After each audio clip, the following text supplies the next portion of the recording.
What up, people? Welcome to another episode of CKMY.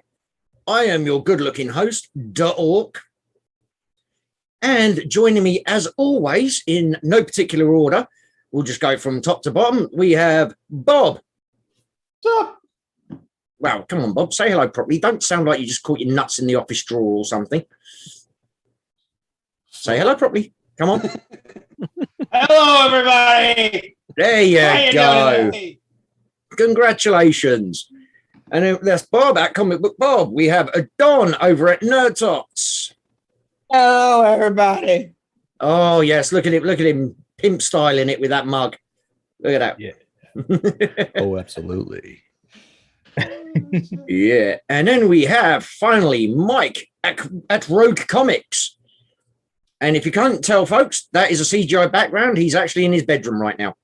The art, CG. Yes. Completely. Oh, yeah. Don's in his back garden. Oh, yeah. This is how it is, like 24/7, man. Oh, sun, yeah. In case people don't know, Florida, the sun never goes down.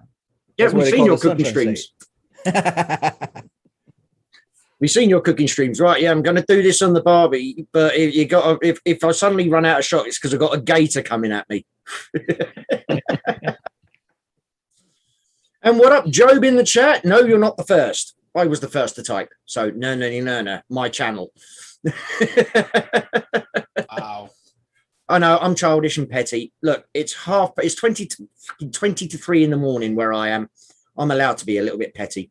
Wow, dude. Why are you here?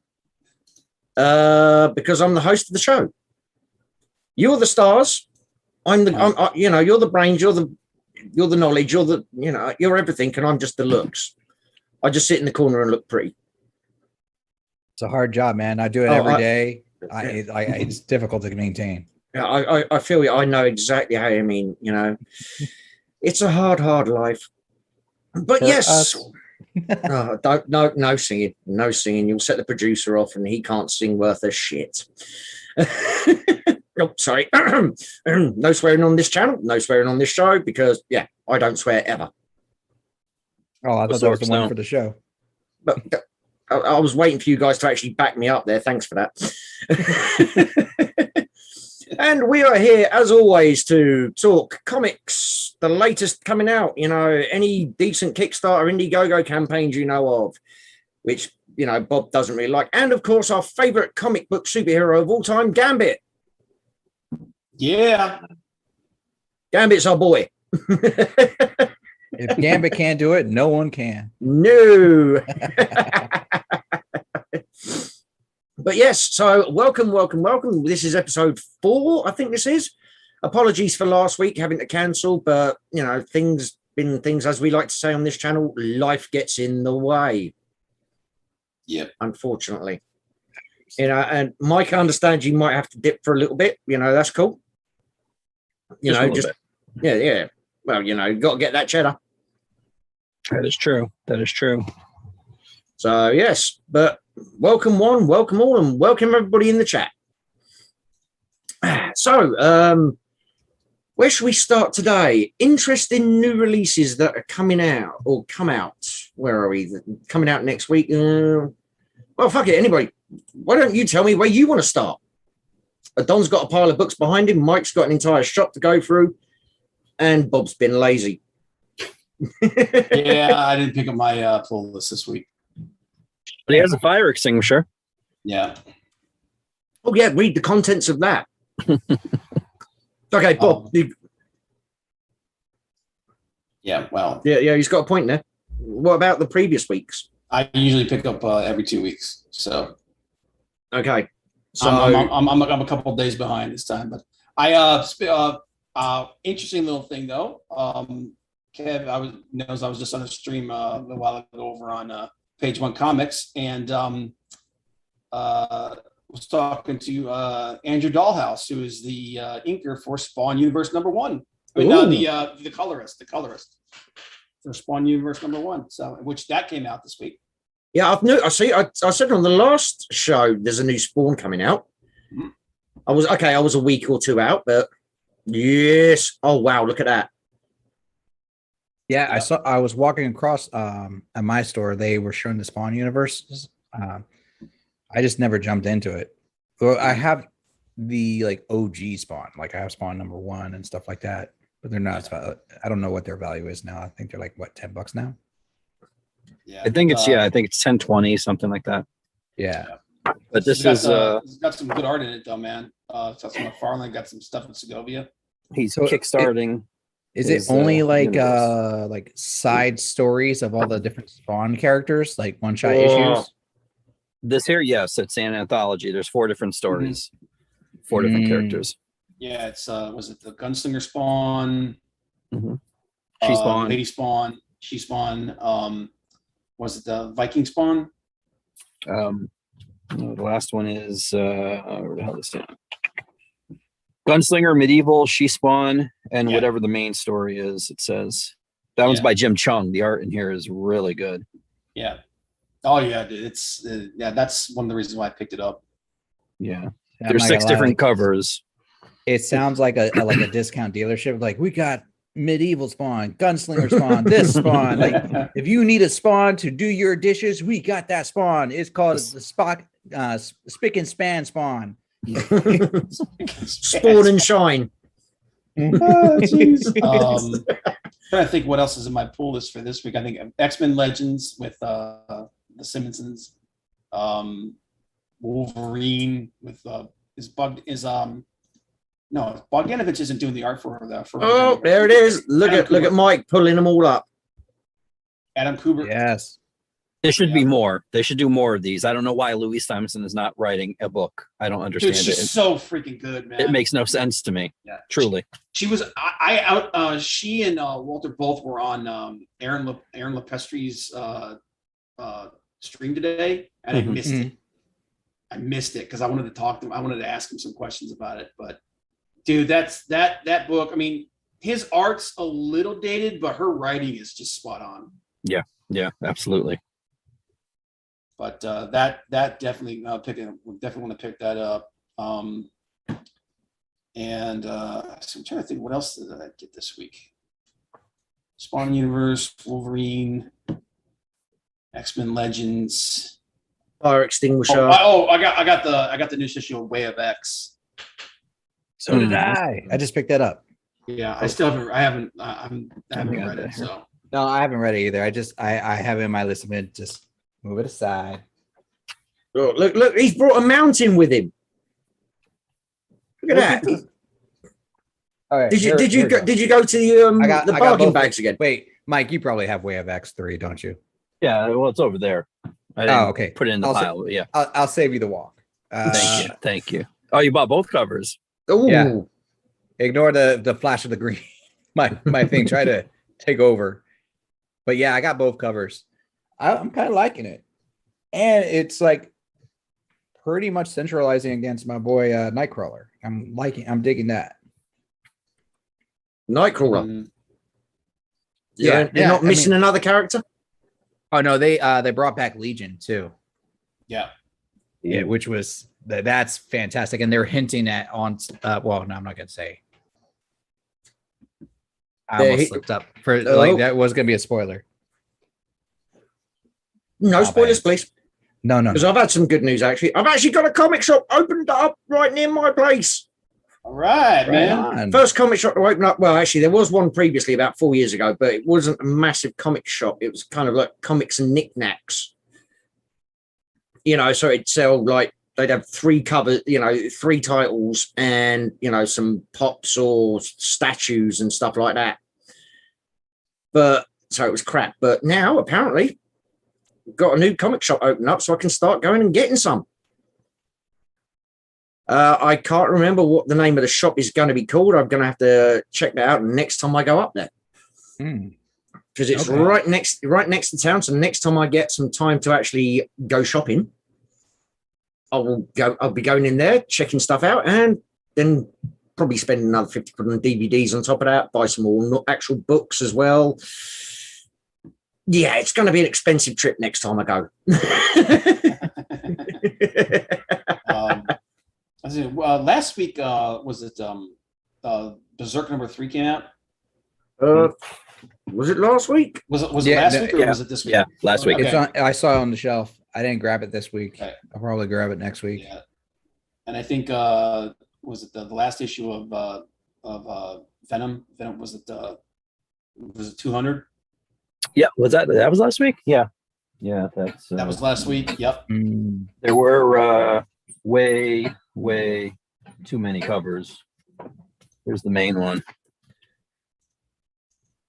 Yeah, I think that is the last issue. Well, for the last issue for Donny Cates. For Donny Cates, yeah. Yes. Mhm. Because they're going to be doing Venom. Al Ewing is going to be doing Venom. Oh wait, is this the one that had like 100 different variant covers? I think it was like 20, maybe, if I remember correctly. Wait a minute, let me pull it up here because I've heard someone told me there was like, well, a lot of them were exclusive for different stores. There's I'm just trying to find it. no, there's a lot of stores that did exclusive ones. Yeah, this is a Jock. Yeah. Oh God, I like Ramos. Ramos is doing really good work in Savage, Strange Academy, but Yeah. this is just Isn't that an old piece from him though? He did one for Superior Spider-Man. I'm like, I don't understand how somebody at editorial signed off and said, you know what, let's print this. This looks good. Like it was just bad. And this goes with that. I don't like this at all. There's variant covers they're saying here. We got Patrick Gleason, Tyler Kirkham. Yes, Patrick Gleason did Rachel- a webhead thing. Yep. Rachel Rosenberg, Humberto Ramos, Edgar Delgado, Stanley Lau, Arthur Adams. Cool. Yeah, dude, Art they're always Adams is gonna have cool. one. Joe Jusko, J. Scott Campbell, Rob Liefeld, Clayton Crane. The Crane cover probably looks good, doesn't it? That wasn't I don't think that was let me see. That's probably a store one. Yeah, I think so. And then Mike Mayhew, Simone Bianchi. Oh, the Simone Bianchi one's nice. Here, as a matter of fact, here it is. Okay, yeah. Oh, Ooh. yeah, that's dope. I like You know, Nice. I got in touch with him one time, and he told me to actually speak to his sister, but I wanted him to do a Rogue for me, and I'm like, how much do you want? Because he was coming to New York Comic Con, and he's like, this is the Art Adams, Nice. and I'm like, how much do you want? And he's like, it's $300, and like, he's the only person I would like actually pause to. Okay, well, do I really need 2 kidneys? I could probably get rid of one. So, Who's this that? is Kyle Holtz. Kyle Holtz, however you say it. Yeah. Yeah. Do you have the Del Otto? No, I don't think there was a Gabriel Delato. That was probably like 1 in 200 or something like that. Yeah. There's a Bagley. Nice. No, Mark Bagley, like his style has gotten very a lot more simplistic than his old stuff, but I think he's still good. Oh yeah, no, definitely. If you need somebody that's quick, yeah, he's the guy. Yeah. I'd rather get him than Ramos. This is Nick Klein, Nice. and that's all I have here. Cool. That was last week. Yeah, I'm looking at some of these. Friggin', they've got them all on this page. I'm looking. I'm like, Yeah, but geez. I think like every other comic store in the country did a store variant. Jesus. So, $10 a book, man. I don't have issue 200, but like I grabbed issue 150. So you just reminded me. I grabbed that today. What's 15 times 3? 15 times 3 is 45. 45. There was That's 45 covers. 45 freaking covers for this That's thing. a lot of covers, man. That's a lot of mental. variants. Dude, a Gleason, this was a Gleason negative cover. That's gotta probably be something- his. He does his that's- own. that's got to be something exclusive. What, Yeah, a no, negative that's color is probably like they Gleason. invert the colors, or Yeah, it's basically just like it's black and white line art. And that's it. Oh, that It's might like in the actually. it's in the negative where like the line art is white and the background is black. That actually might have been like a 1 in 100 or a 1 in 300 or something, because Yeah, they I did can that actually- for Amazing Spider-Man 55. I think it was the second printing 1 in 25 variant or something like that. Yeah, let me I can share this here. Let me see here. Why am I not Let me drop finding the it? link Where here. is it? There you go. There's the link to it right there. Nope. That's pretty dope. That's pretty dope looking. You're right. That has to be like super Oh wow, rare. that looks cool. I can't tell you how much art I've bought from conventions, for comic conventions where it's just black and white. Hold on, let me Some of share the the about screen. the- Let me share the screen for this quickly. You ready, Mr. I'm a Producer? line art guy.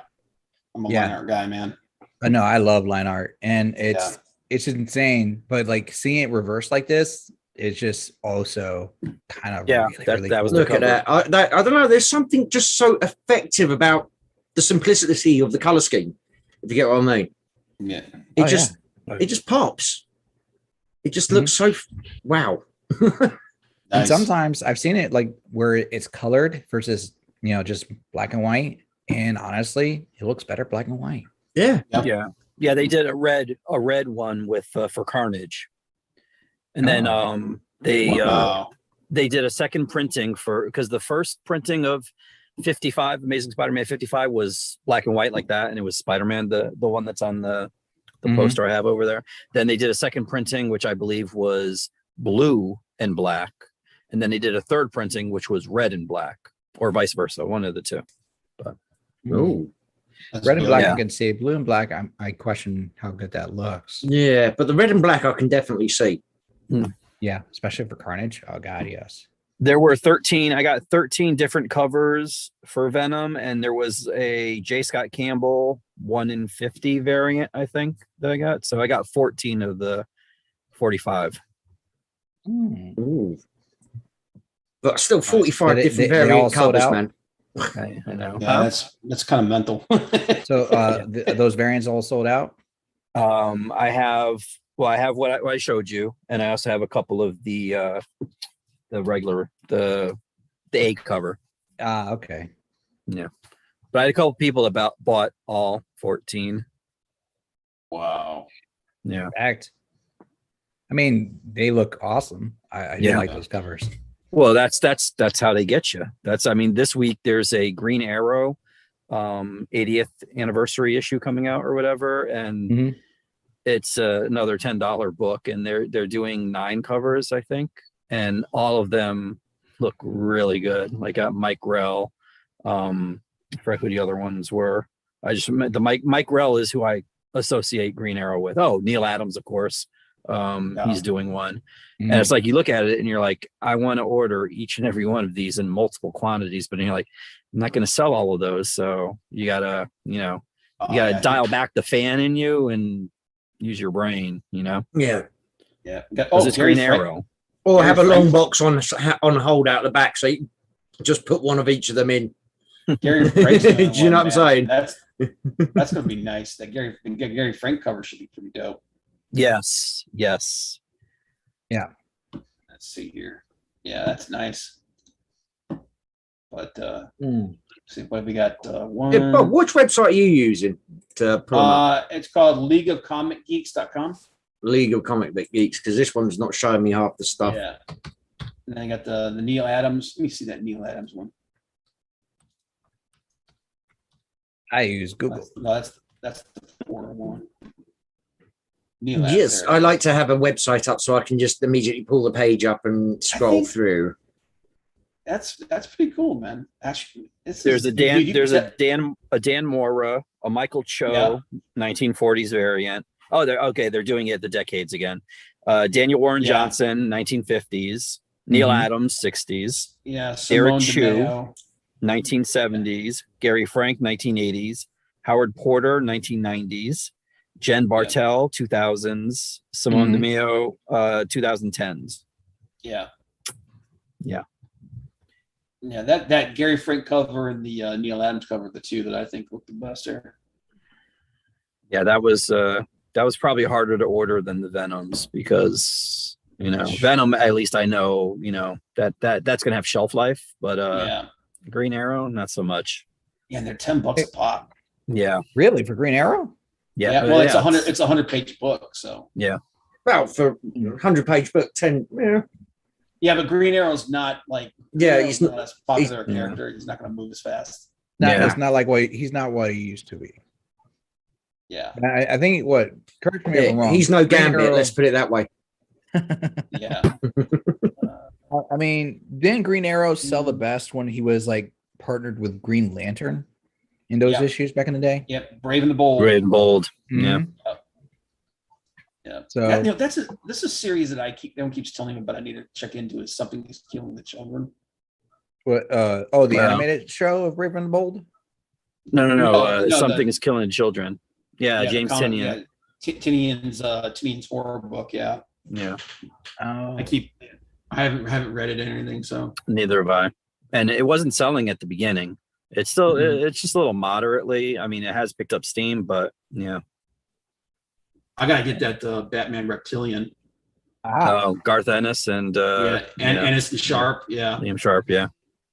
I just got it. Is it badass? Well, I literally just got it today, so I haven't read it yet. But when our producer gets back, I'll hold up so Yeah. that way some images. I flipped through it and I actually like the artwork. I don't know Yeah, about I you, like Mike. You've gotten it, right? Yeah. What do you think about the artwork on this one? It's pretty good. I liked it. I liked his in what was it? I think it was Brave and the Bold, wasn't it? With Batman and Wonder Woman. Yeah, when they went to the with Tiernan on. Yeah. I kind of like that a little more than this, but I haven't Yeah. read the story yet. But it's Garth Ennis, so. And it's weird that somebody came into the store yesterday and they were like, "Well, I sold him the boys, the omnibus, the first omnibus," and he was like, it's funny that like most of there aren't hardly any villains in this book. Most of the bad guys or the messed up individuals are the heroes." And then they said that it was like Garth Ennis said that he hated superheroes. This was his rationale doing the series and all that. And I'm like, Mhm. oh, he does? Well, what a coincidence, because I have this book right here. And I showed him the Reptilian. And he's like, yeah. And he's like, but the artist, he doesn't feel the same. And I'm like, oh, really? Because he's doing Legends of the Dark Knight over here. And because Derek Robertson is doing his own Batman series. I think it's digital first. And it's on issue number 2 or something. It looks really nice. I haven't read the story yet, though. I think he's also writing it, too. Patrick Leeson is actually going to be writing Amazing Spider-Man once Nick Spencer's done, because Nick Spencer's run is ending in like 4 issues or something like that. I think it was. Yeah, I'm actually looking forward to that. I like Patrick Gleason.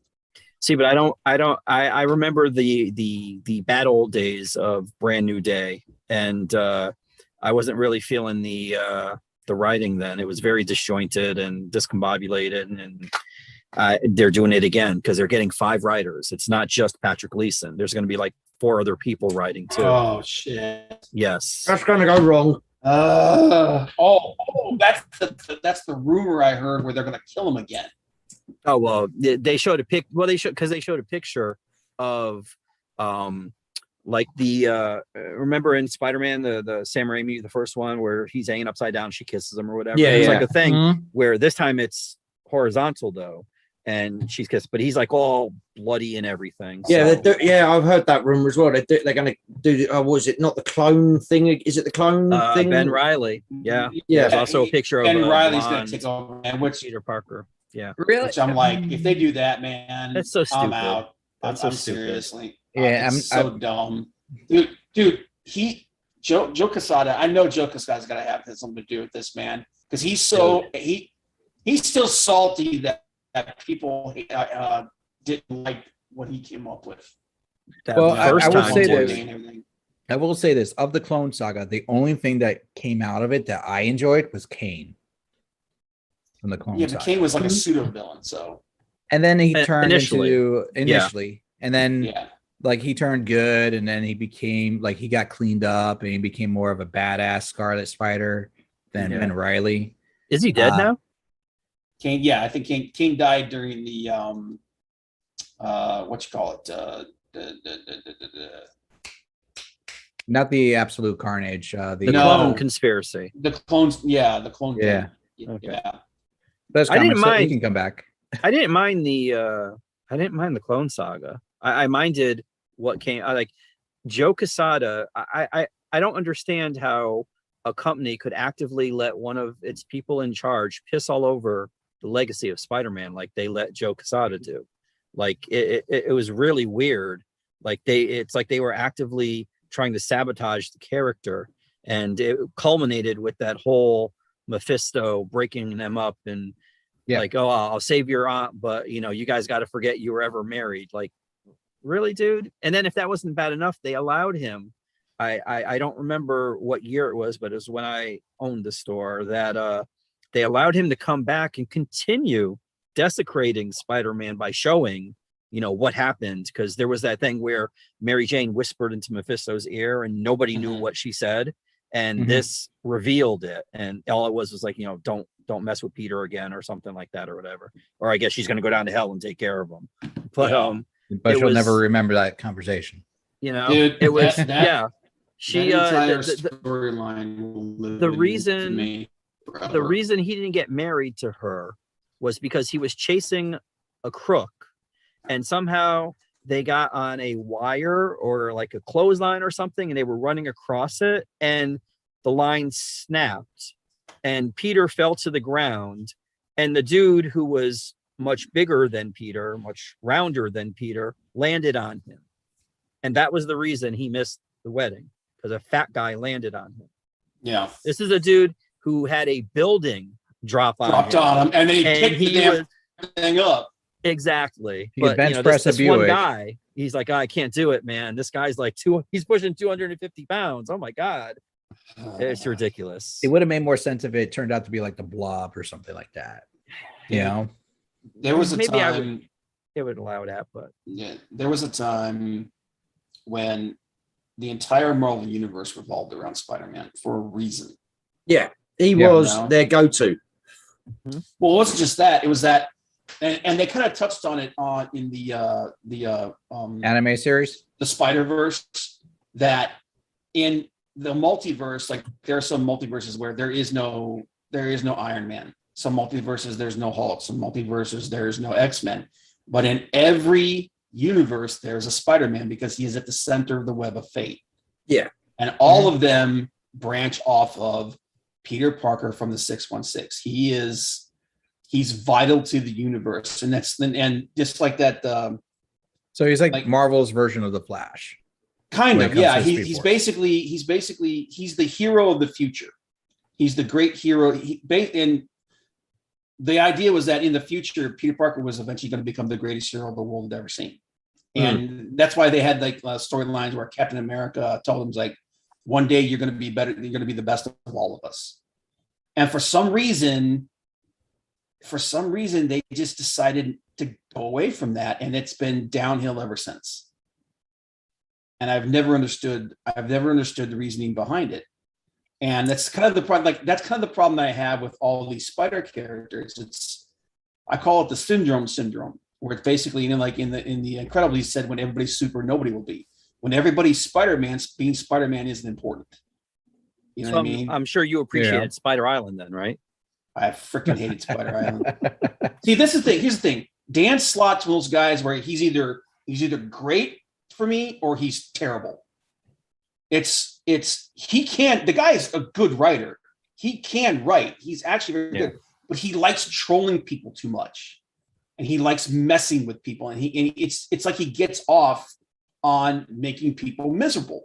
And I know that's not true. I know that's not the case, but it seems like at times that he just relishes taking what everybody loves and is established and just breaking it. I mean, maybe he's just trolling everybody. Yeah. There's a difference between subverting expectations and just, like you say, trolling people. You know? And here's the thing: I 100% know that that's not what's in his head. But at times, I think he's one of those guys that just likes shaking the status quo up so much that he doesn't think about the repercussions of it. Because I think a lot of the writing that he did has really turned a lot of the fandom off, and that's why Spidey. Like, you go back to like I said, 2010, Spider-Man was selling what?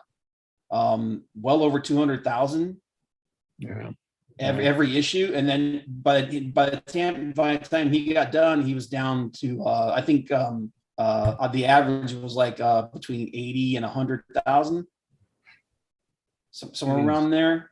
That's a huge dip. So, yeah, I mean, it's and I know that wasn't his intention, but it's just that's the way it went down. It's kind of like the whole thing with Tom King. You know, he breaks all the toys and then leaves. Well, I mean, that's just he's following like Grant Morrison did the same thing with Damien when he decided he was leaving DC. He's like, yeah, well, I'm going to kill him. Like there was no reason to do that, but he just wanted to take his toy and go.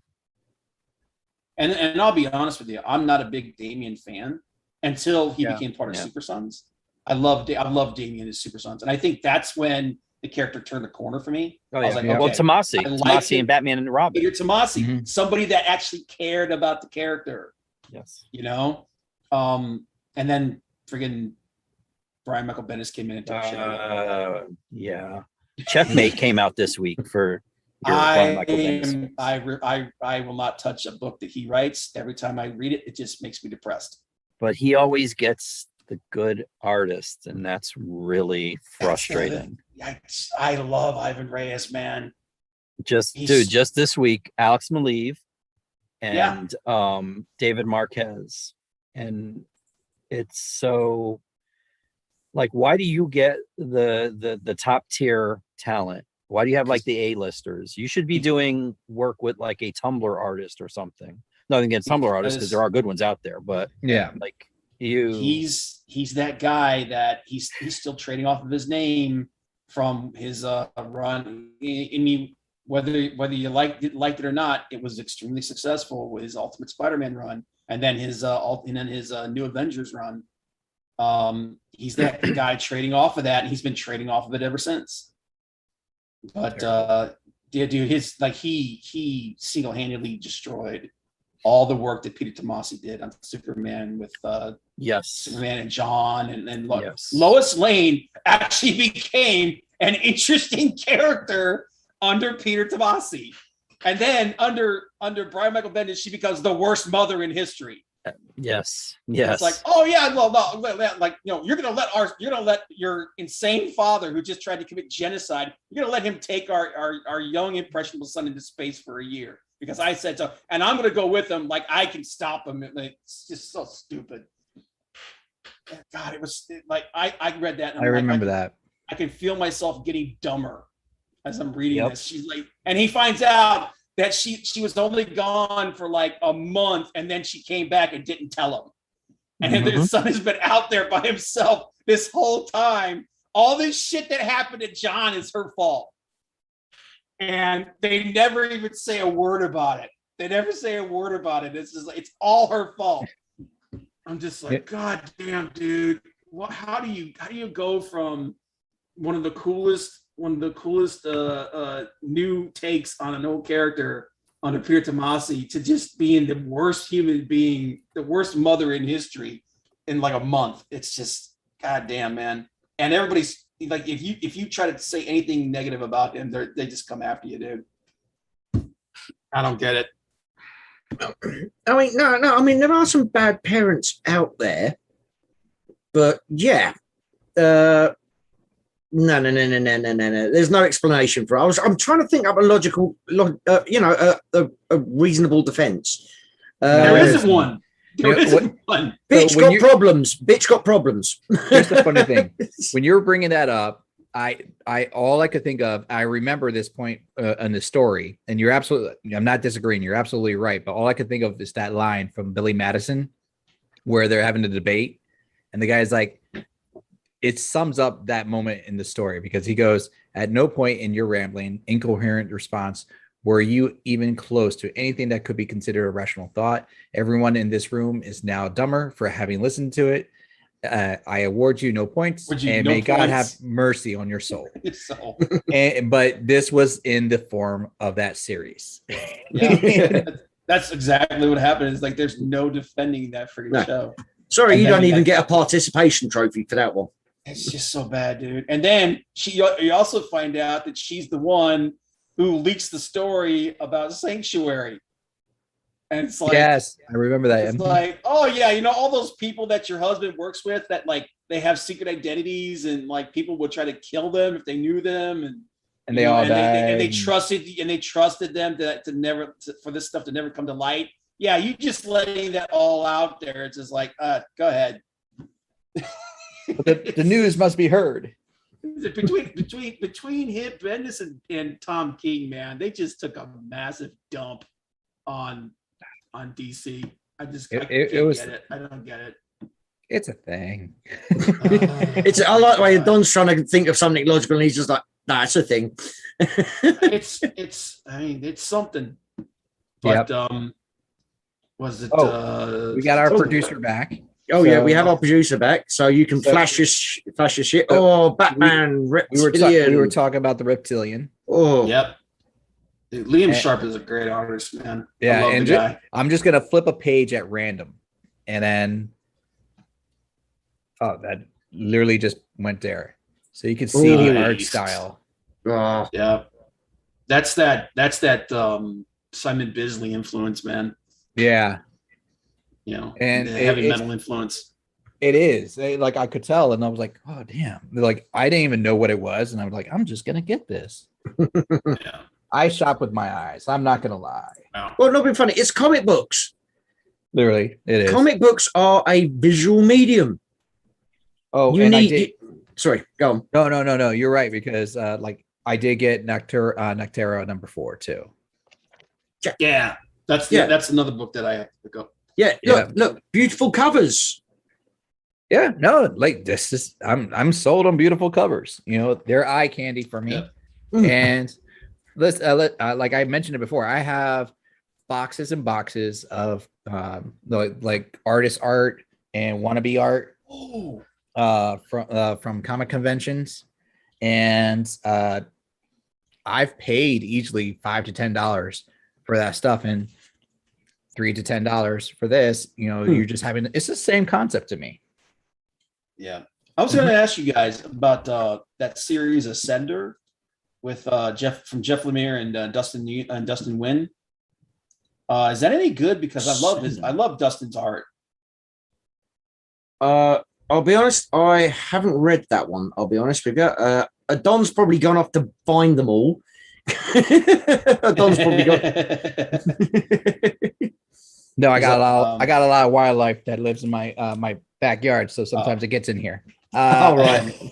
Yeah, Mike took off. I have not had a Ascenders. I've not checked that one out. Yeah, it's you know who Dustin Nguyen is, right? I am bad with names. If you saw his art, you would know. He did a lot of he has almost like a watercolor style. Okay. Yeah, here I can show you some like the cover of the book here. Well, actually, this is kind of a bland cover. But bland. You want to spice up my life, brother? Don't send something bland my way. Well, I'm sure it has something to do with the story, but let me see if I can find a piece of his artwork. Yeah, don't be giving me no boring stuff, man. Exactly. Like I was saying, comics are a visual medium. You need vibrant, interesting covers to help sell. I will say, have you been reading Joker while you're pulling up that cover? I have it in my thing. I have not read it yet. It's in his pull list. Still in his pull list. While you're pulling that up, I've been grabbing graphic novels. Okay. So there's been some graphic novels I've been wanting to get into. So I've never read Neil Gaiman, Sandman. Oh, wow. Oh, really? Yeah, it's one of those things. Like, I've read Constantine and the Hellblazer series. Not all of it, but like the first one was like, it's a thick boy. And so I'm like, let me read some other stuff. So I grabbed Neil Gaiman, Sandman. And sorry about the reflection. Nice. There you go. And so I grabbed number 1, and then I grabbed a random issue or a graphic novel. I got the Dream Hunters. So I'm going to read these. So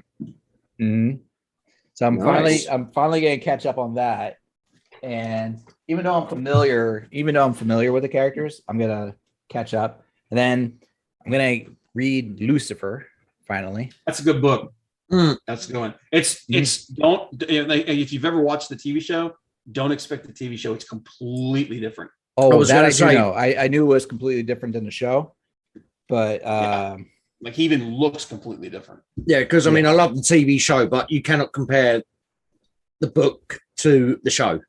Yeah. well, So there's they styled him to be David Bowie. yeah. Yeah. Mhm. He looks just like David Bowie. Yeah. There, But, other than bringing actual David Bowie, he's not going to look like on the show. So I dropped a link to a piece of the Dustin Wynn's All right. Oh yes. Hey, let's take a look so at you can- this. so you can see the kind of style that he has. It's almost like a watercolor style. Yes, yeah, I love Yeah, that right. style. Yeah. I do Hold on. love So I he's- will share my yeah. screen. Bear with me a second. As long as Oh. the producer is already. I'll pause my reaction. So look at that. Yeah. Mm. But yeah, he's doing the art and the covers for that book Ascender, and I've been meaning to like take a look at it, and I just never did. So I didn't know if anybody knew about it. No, No. I haven't, but I do like that art styling. Yeah. I'm gonna The say that's watercolor really good. kind of almost. Yeah. You know, the wet brush. Yeah. Oh, The heart in the background, like the Mhm. blend of the style together, and that's supposed to, I could dig it. I would dig this. Yeah. Yeah. Yeah. He was I'm trying to think of some of the stuff that he's worked on. so I'm in the gonna. past. I'll stop Um, sharing now. But Yeah, there he you did- go. he- That he- looks he- good. He started off at Wildstorm. He was on Gen Active. He did the Authority, Few Issues of the Authority, Wildcats, the Wildcats Okay. 3.0.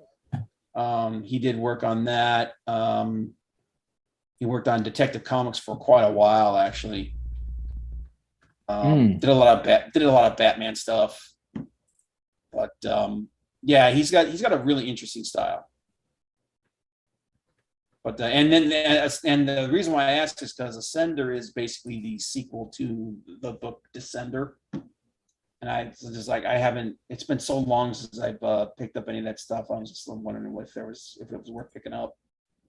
But yeah, So I've interesting. never read Descender neither. So Yeah, there's it's been a while. honestly, there's so much, it's hard to keep up with it all. Yeah, there's no way you can read it all. it's impossible, dude. Yeah, well, that's the Like- thing. We got so much, media of all descriptions nowadays. There's no way you can keep up with every show, every movie, every comic book.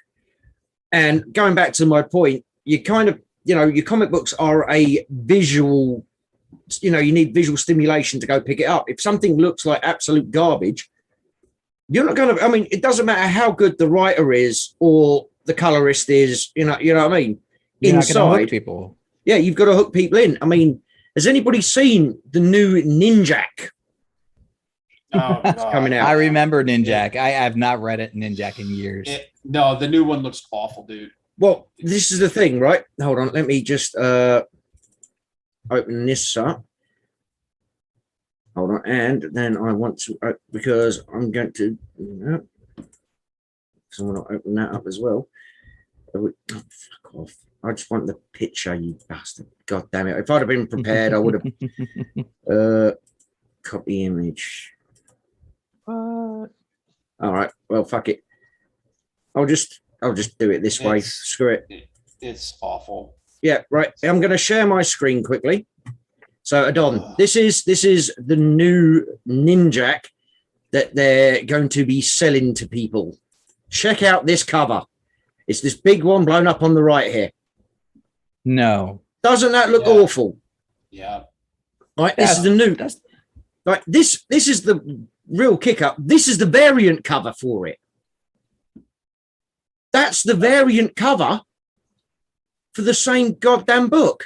so. No. Wait. Which is going to be more actual to how he looks in the book? That's Well, here's a image from the new book. Oh God, no. yeah. yeah. It's the guy who did the cover is doing the Eternals. Now you I'm sorry to see, say no, I'm sorry, not you, hooked. yeah, you see that. You're not going to pick that off the shelf, are you? No, if I saw the variant cover of Yeah, like that's the no, Ninjak I This is the know. thing. Imagine how pissed you're going to be, though. You buy something with cover work like this, and you open it up, and you've got that inside. Mm-hmm. Yeah. You ain't going to buy that book ever again, are you?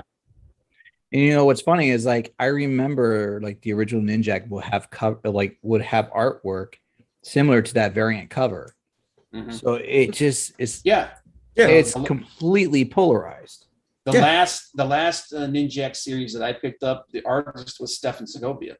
Oh, I'm going to stop sharing that now. So they went from Stefan Segovia to this guy. Yeah. It's like, what the freaking hell, dude? And they got ratioed online, and then of course they're all like, you guys are toxic fans and blah. Oh blah, yeah, blah, no, you toxic man babies. So, No, bitch. Of course, We we're want man good- babies. We read the comics, man. Yeah, damn right. Of course, we're man babies because otherwise, we're adults and we're still spending money on the shit that we spent money on as children. But I would be so pissed if I bought that variant cover and then I opened up the bloody thing when I got home and went, right, I'm going to read this now. This looks excellent. What's this? Okay. It's two-tone orange. I got to ask you a question. Has anybody, I didn't even know they were doing this book. And I found out about it and I'm tempted to pick it up just to see if it's as ridiculous as I think it's going to be. Transformers and Back to the Future. What? Yes, I knew about it. IDW is it's on issue 4 or 5 now. I thought they were done it. It's I think issue, let me see here. The issue 4 was came out on Wednesday. Transformers Back to the Future. Yup. Outmatched by the Decepticons running on empty and on the roads. Marty McFly and the Autobot Gigawatt. So the friggin' DeLorean is a Transformer now. Yes. No, I've known about this for some time. It's a Gigawatt has came out in 2020, I want to say. It was actually a toy. And they so you could get the DeLorean toy. Awesome. It actually looks really cool. Let me see if I can find out. This is freaking awesome. And it would transform, and it's a functional toy. And like if you were good, you would get it for like $30. Now, if you try to get it, it's like 50 and higher. And then they did the same thing because they did the Ecto 1. And I remember the Ecto 1 being transformed. Yes, and they also have a comic book series based on that one too. And they also have they do. Ghostbusters and Transformers. And in that series, you also have Optimus Prime donning like the Ghostbusters logo. Well, here's one I've just found for Bob. Transformers My Little Pony. Friendship in Disguise. Oh yeah, I knew about that. About that. IDW, like any license that they have, they will cross that shit over, man. I didn't know that they had like the rights to Back to the Future. And I'm like, holy shit, dude. This has got to be the most ridiculous thing ever. Now, you see, that, I mean, I'm not going to judge it because I've not read it, but that to me, that would be excellent if they embraced the obscenity of it all and just went balls deep, go balls deep with the stupidity factor and just say, hey, dude, it's Marty McFly and Doc Brown riding around in a Transformer. Yeah, let's see what shit we can get away with. All the way in on it. Oh, did they? Man. That's awesome. I'm gonna have to check that out now. Oh, that's going in Bob's pull list for the next time he doesn't pick it up. Yeah. Oh, and by the way, whilst Mike's still not here, can I just point out, you see on his logo, who's that character in the top right? He has Gambit in his logo. Oh, he slipped up. Oh, yeah, he failed on that one. Oh, no, man. It's classic projecting. He's actually I think he's secretly got a little bit of a flame for Gambit. Mm-hmm. Yeah. But I just noticed that he's got Gambit up there as well. So should we ask him about that when he gets back? Because he's not listening right now. He'd be like, one does protest too much. Yes. I sent an image of the Transformer. I noticed. I pulled that up already. And that's how the toy looks. And it even can you find me one of the toy itself? Oh, by itself without the both images? Oh, let's have it. I'm going to share this one quickly. Let's have a look. Oh wow, yeah. Sorry, yeah. No, that does look. Yeah. So I just saw the cartoon image and I thought I pulled that up to begin with. Oh no, That's pretty dope. I found it. All so right, that does look pretty cool. It also came with the hook that in the first movie that they used to Yeah. go back. So That's it on, looks like a fishing it's on line. his arm right there in the picture there. Yeah, no, the toy Yeah. also comes with that, and you can attach it just the That's same. awesome. And the wheels actually flip down, so you can make it into a hover mode. Oh, all right. And- Now that's kind of cool. Plus, the doors actually do open. The Goldwing so doors. Yeah, they do the doors. Let me. I think you can see them on the actual toy. They open up and they're across his back. Yeah, but they do it in car mode too. Here we go. I can send this one. Hold on. In that case, let me stop sharing that. There you go. I sent it with another version of it where it shows the doors open, All right. which is like super silly. But I was looking at it like, I will get that. dude, that's the sort of thing you want on your desk. Dude, I've bought dumber shit than that. Oh, yeah, me too. I 100% bought dumber stuff than that. And the Ecto 1, it looks just like the Ecto 1, and it comes with like Slimer and a different one. And they, of course, have the comic for that too. And it's just, I mean, like, go for it, boys. And they also did a Transformers Top Gun, but I don't think they did a comic for it, and the toy just looks stupid. I didn't like the toy look. Yeah. But the Ecto and this one both looked legit. No, that does look actually cool. That is the sort of thing you'd want on your shelf. Mm-hmm. You know what I mean? You'd have to get two of them though, so you could have it displayed just like that, like this image. Just so people don't go, "What is that?" You know, oh, it's DeLorean. It's also a Transformer. Look, here's my final form. Oh yeah, no. And the Optimus Prime one looks. Ecto 1 looks good, but Optimus Prime is like it's Optimus with a giant Stop sharing that. Ghostbuster logo. It's got the Ghostbusters logo, and he also has the trap. He carries the trap with him. This trailer turned into a giant Ghostbusters trap. No, it was the remember Roller that would carry his trailer. Yeah, that's the trap. Nice. That's hilarious. There we go. I saw that and I was just like, no way, man. There we go. I found the image, and and here's the thing. A lot of people go like, you have a lot of Transformers. You must be good on the lore. I'm like, I'm horrible with the lore of the Transformers. He just likes the toys. I do. Well, how many times has it changed? I mean, my God. I mean, the functionality. Oh no, that looks cool. Hold on, I've got to share this one now. Jesus, hold on. Yep. Oh man. Oh no, that looks the shiz. It looks pretty clean, dope, man. That's pretty dope. Yeah. Now, what I want to know is, can you fit Slimer in the cab? Oh yeah, no, the cab will open up. This is basically like their MP10 version, and you can just slide them in, and it goes in. And there's like third parties that have it smaller, but here we go. We have the car mode with him and Ecto 1. Let me grab that. All right, I'll stop sharing this one. I'll pull the other one up. And let's see here. Yeah, this is completely nerddom right now. This is never mind comic books. Welcome to Toy Zone. Yeah, exactly. It's in the like this has its own comic book series, so it falls in that line. Yeah, it does count. Absolutely. It does count. So I'll stop sharing that one. I'm waiting for the next one. Oh, I just realized that one came in like an Ecto Pack container. Jesus, it was like a backpack that you can slap them in. I did not know this. I know Adon's not going to close any of these tabs down, and as soon as he finishes this show, he's going straight onto eBay. It's going to be, it's going to be a sad experience for me. I'm like, I can find this on sale somewhere. I know I can. Let's see here, dude. You only live once. Oh, absolutely. And why won't it give me my image? It's being ridiculous. I'm trying to get the link for the image. Meanwhile, we'll have a dancing up just to distract you all. Oh, okay. Let's just try me sharing my screen here. Yeah, give it a go. Let me be that guy. I'm gonna share. Aha. Go on, be that guy. I dare you.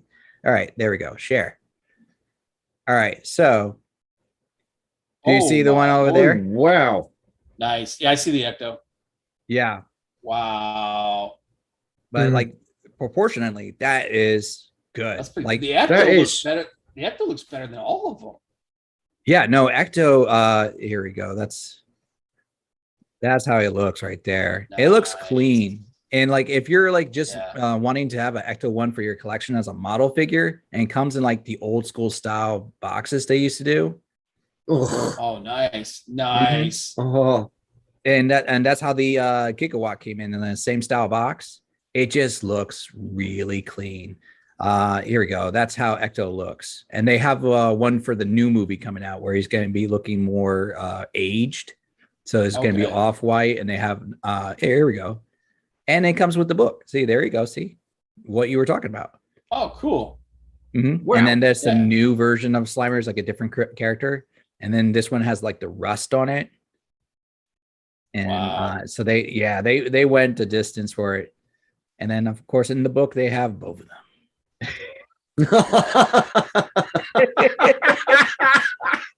just to bring it back to comics, as we were talking about. Yeah, they definitely they're going hard into the crossover. Oh, yeah. I like the Please, Ghost of Cybertron. Mhm. please tell me that they were up against the Ghost of Starscream. I did not read the book, but if they are not up against the Ghost of Starscream, I would be upset as well. Because like just grabbing some of their issues, you could see like they definitely have like some of the old school characters. Like there's Oh, yeah. Astro Train. Astro Train, yeah. There's Insecticons, Starscream right Starscream there. One of the Uh, Insecticons. Insecticons. Mhm. And then they brought in Dinobots Ah. right here. Yeah, Oh, Ravage. Wheeljack. Yeah. Mhm. Rampage. Was it Rumble and Ravage. Yeah, Rumble Rumble and- and and Rampage. Ravage. Ravage. Oh. Wheeljack. Yep. Oh, dude. Oh yeah. And then, you know what? I also want to say I could be there's the Ghost of Starscream right there. There it is. So awesome. All right. All right. And what's okay? And what they really should do is the big bad ghost at the end of it all is the Ghost of Unicron. Well, Which Unicron they never kind of actually- did that in the animated series. Yeah, Unicron never actually really died though. His head Well- was still alive. Yeah. Hold on. There was. Let me. Yeah. You how do I got get me this off bouncing here? from side to side for a minute, Will. That's There we my go. dancing. So that's all the dancing you're going to get, boy. But Orcs don't dance properly. I want to say there was a crossover between the Thundercats and Transformers as well. No, He-Man and Thundercats was a crossover in the comics as well. Mhm. Was Yeah. Freddie Mhm. Williams. oh, Yeah, there you go. And I also remember He-Man versus Masters of the Universe versus Injustice. was it Injustice or Justice League? It was Injustice. Yep. Injustice versus Masters of the Universe. Yeah, that was actually a Yeah. fun read. Freddie Williams did the art for all of those books, and it's so freaking good. Mhm. Oh my god! Speaking of Freddie Williams, I know that the newest issue of Bequested came out this week too. Of what? Bequest. Oh, the Bequested? Quest. Yeah, I haven't read that one. dude, Freddie Williams, the second art, man. I mean, forget about it. That stuff is so good. And that's next week. Okay, I'm looking at some of the stuff for next week, and I'm like, oh damn, I gotta get that. The Street Fighter sci-fi fantasy special from Udon. Oh, hold on. That'll be good. What else we got? What are you guys? Are you guys interested at all in that the Mighty Shield comic from Archie? Rob Liefeld one. I'm truthfully, curious. no. I'm curious about it just because of the controversy that came out of it. The big, yeah. What was the What if you- controversy? It's I guess he got taken off the book and over dispute, which that happens, but they're still going to use the artwork that he did, which I guess there's a big deal. There's a little bit of a to-do about that. And I'm just like I just wanted to know if it was even worth taking a look at. Mm-hmm. But just out of like I mean, it's Rob Liefeld. So. Oh, and by the way, have you seen a couple of going back just ever so slightly? You've seen a couple of the variant covers for the Street Fighter sci-fi fantasy special. Yep. I can understand why you'd want to buy it. Well, I'm a big fan. I'm a big Street Fighter fan to begin with. I remember, but then Street Fighter used to be legit. Like you get those mangas, those comics. Oh yeah. I remember when and the animated movies. Joe Mad did an issue of it. Joe Mad did an issue of it, and then what was his name? Hung Tai Kim. He did an issue of it, which was freaking amazing. But yeah, I mean the artwork's fantastic, dude. And then there's also what's his name? Ryan Kennard's doing the cover for it. He's doing that Cammy cover. Mm-hmm. So I'm a big fan of his. So it's gonna be pretty dope. But that's a guy. I'm gonna tell you what. That's Hyung Tai Kim. Sorry, a mouthful of beverage just then. Let me see if I can find a piece of his artwork. Oh, yeah. Okay, so Derek Chu's done one of the variant covers for that Street Fighter sci-fi. Here we go. Here's a page. Well, yeah, here's one of the pages for that Hyung Tai Kim did for it. I'm probably butchering his name, but yeah, well, don't worry. If I try and say it, it'll be completely butchered. But you know what's funny though? Like when I think about like those kind of comics from back in the day, like the Street Fighter, I always think about like I had some old Chinese comics that were translated, and one of my favorite was Drunken Fist. Yeah. Okay. Why is that not opening for me? Oh, it's not. Oh, wait. Let's first finish up with Street Fighter because that's an image. Yeah, that one he just sent me is not opening. I think is that from a US? Oh, no. Oh, because it contains. I think it's because I'm on a different continent. It won't, which doesn't make much sense. You should be able to share your screen anyway. You can pull it up and show your screen. This is true. Okay, I just did it. Yes. If a Don can do it, you can do it. Absolutely. It's not often you hear that. Just hide all your other stuff. Yeah. Close those hentai sites down quick. We don't need to see those. Share screen. There you go. Share. Get some water. There you go. Oh wow. I mean, that's a sight to behold. Young. Yeah. You died with a smile, didn't you? But you've got to admire the fact that she's in the middle of a battle and she still takes the time to floss. Wow. It does ask the question, like, where's that practical? That's not practical. Get that one off my screen. Thank you. That one can stay. And here's let's see your tools. Large. And here's the well, come on, open up. Yeah. Well, she did already in that image. What the hell? Open image. There you go. There you go. This is one of the ones he did for Darkstalker. But yeah, he's a really like the Street Fighter comic was legit, man. I remember playing Darkstalker. Yeah. Now you see, looking at this, you know what this reminds me of? That image we've seen for the new She-Hulk. Which image? The one where she looks like a brick. Yeah, the one red where she's in the red.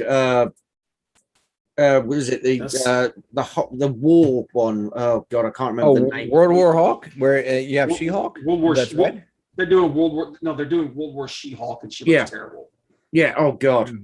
She looks, yeah, she looks like a man, baby. Oh, it looks fucking horrendous. Yeah. Hmm. It's terrible, and it's like, oh, we're ripping off World War Hulk. Are you serious? Are you trying to find that picture, dude? He's Got the looking World hard. War. Yeah.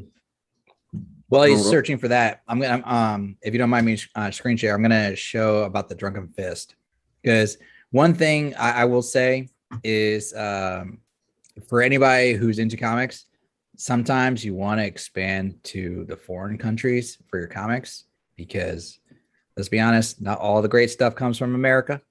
Sometimes you need to get it elsewhere, and if you're a martial art fan, if it's okay, I'll share this. There's the link to that picture you're looking for. There we go. I have this issue, by the way. Nice. And the thing I loved about these comics was that it was pretty much like the coloring was there, but it just seemed almost penciled in that regards. And they were very stylized, extremely stylized. And yeah. No, I do. I find that such a, well, again, going back to the original point, eye-catching. Yeah. Well, you know, you see like that and you immediately you think to yourself, hello, what's this all about? Even if you look at it, like, this is from the pages. Even if you look at that, that's like, you're right. It is eye-catching, but it's like you have to like really keep up with it just to and get with it. And it's just really, really cool. And like, this is from the covers. It looks like art to me. Yeah. Have you you know that it reminds me a little, have you ever seen that artist Sunken Rock? Sunken Rock? Yeah. No. Yeah, he's the brother of Sunken Ship. Let me see if I can find a good. Well, you find that. I'm going to show a Don. Oh God. This is what we're talking about. The new She-Hulk. Okay. And and the sad thing is, I was a She-Hulk fan growing up. So you're going to love this, then, mate. Oh, you are so going to love this. Oh my God, I saw that cover and I did not know that was She-Hulk. Yeah. Dude, you're not the only one. Yeah, not been funny. All you need to do is pull up the bottom of the boob slightly, and that looks like that Captain America from Bob. Who did that run on Captain America a few years back? Liefeld? Was it Liefeld? The chest was so big that the chest was so big. Yeah, that was Liefeld. Was it? Yeah. I couldn't remember, but yeah, just think you recolor the outfit. That could almost be that. This is a brainwashed. How bad is that? Who went through the Black Widow, the Red Room brainwashing. And they gave her blonde hair, so she basically went Super Saiyan. And she's pretty much. Red, and she's red now. Remember the Red Hulk thing? So they're basically stealing stuff from 3 different characters and trying to. It's dog shit, dude. And this is gonna suck so badly. And you know what? I guarantee you, these sales. Well, shit. I mean, not being funny. If the retailers themselves, I mean, Mike's not here, so we can get his opinion, right? Yeah. If this ships more than 50,000 units to retailers, I'd probably be surprised, to be honest with you. Because who's going to want to put that on their shelves? I will be interested on the variant covers. If they do like good job with the variant covers, then I can see that selling more. That, if that's their A cover, I don't see people going for it as much. And I don't like the idea of World War She-Hulk. If they just went with like Winter Hulk and then, and stayed with that, fine. I would have been okay with that. But you're right. It is picking off of World War Hulk, which was a fantastic series. Yep. And we don't need that. We're done with that. No. Let it. That's shameful. Yeah. This is, So there you go. There's your love of your life, She-Hulk. They can't do good original content. It's, oh god! At least we still got Daredevil. Yeah, I this mean, is true. I think he timed it just right to come in right out. Yeah, I after think that he moment. did. He saw that and he was like, "No." Oh no, I'm no, he's waiting. got something to say. Look, he's got something to say. And it's not just to explain why he's actually got Gambit on his logo.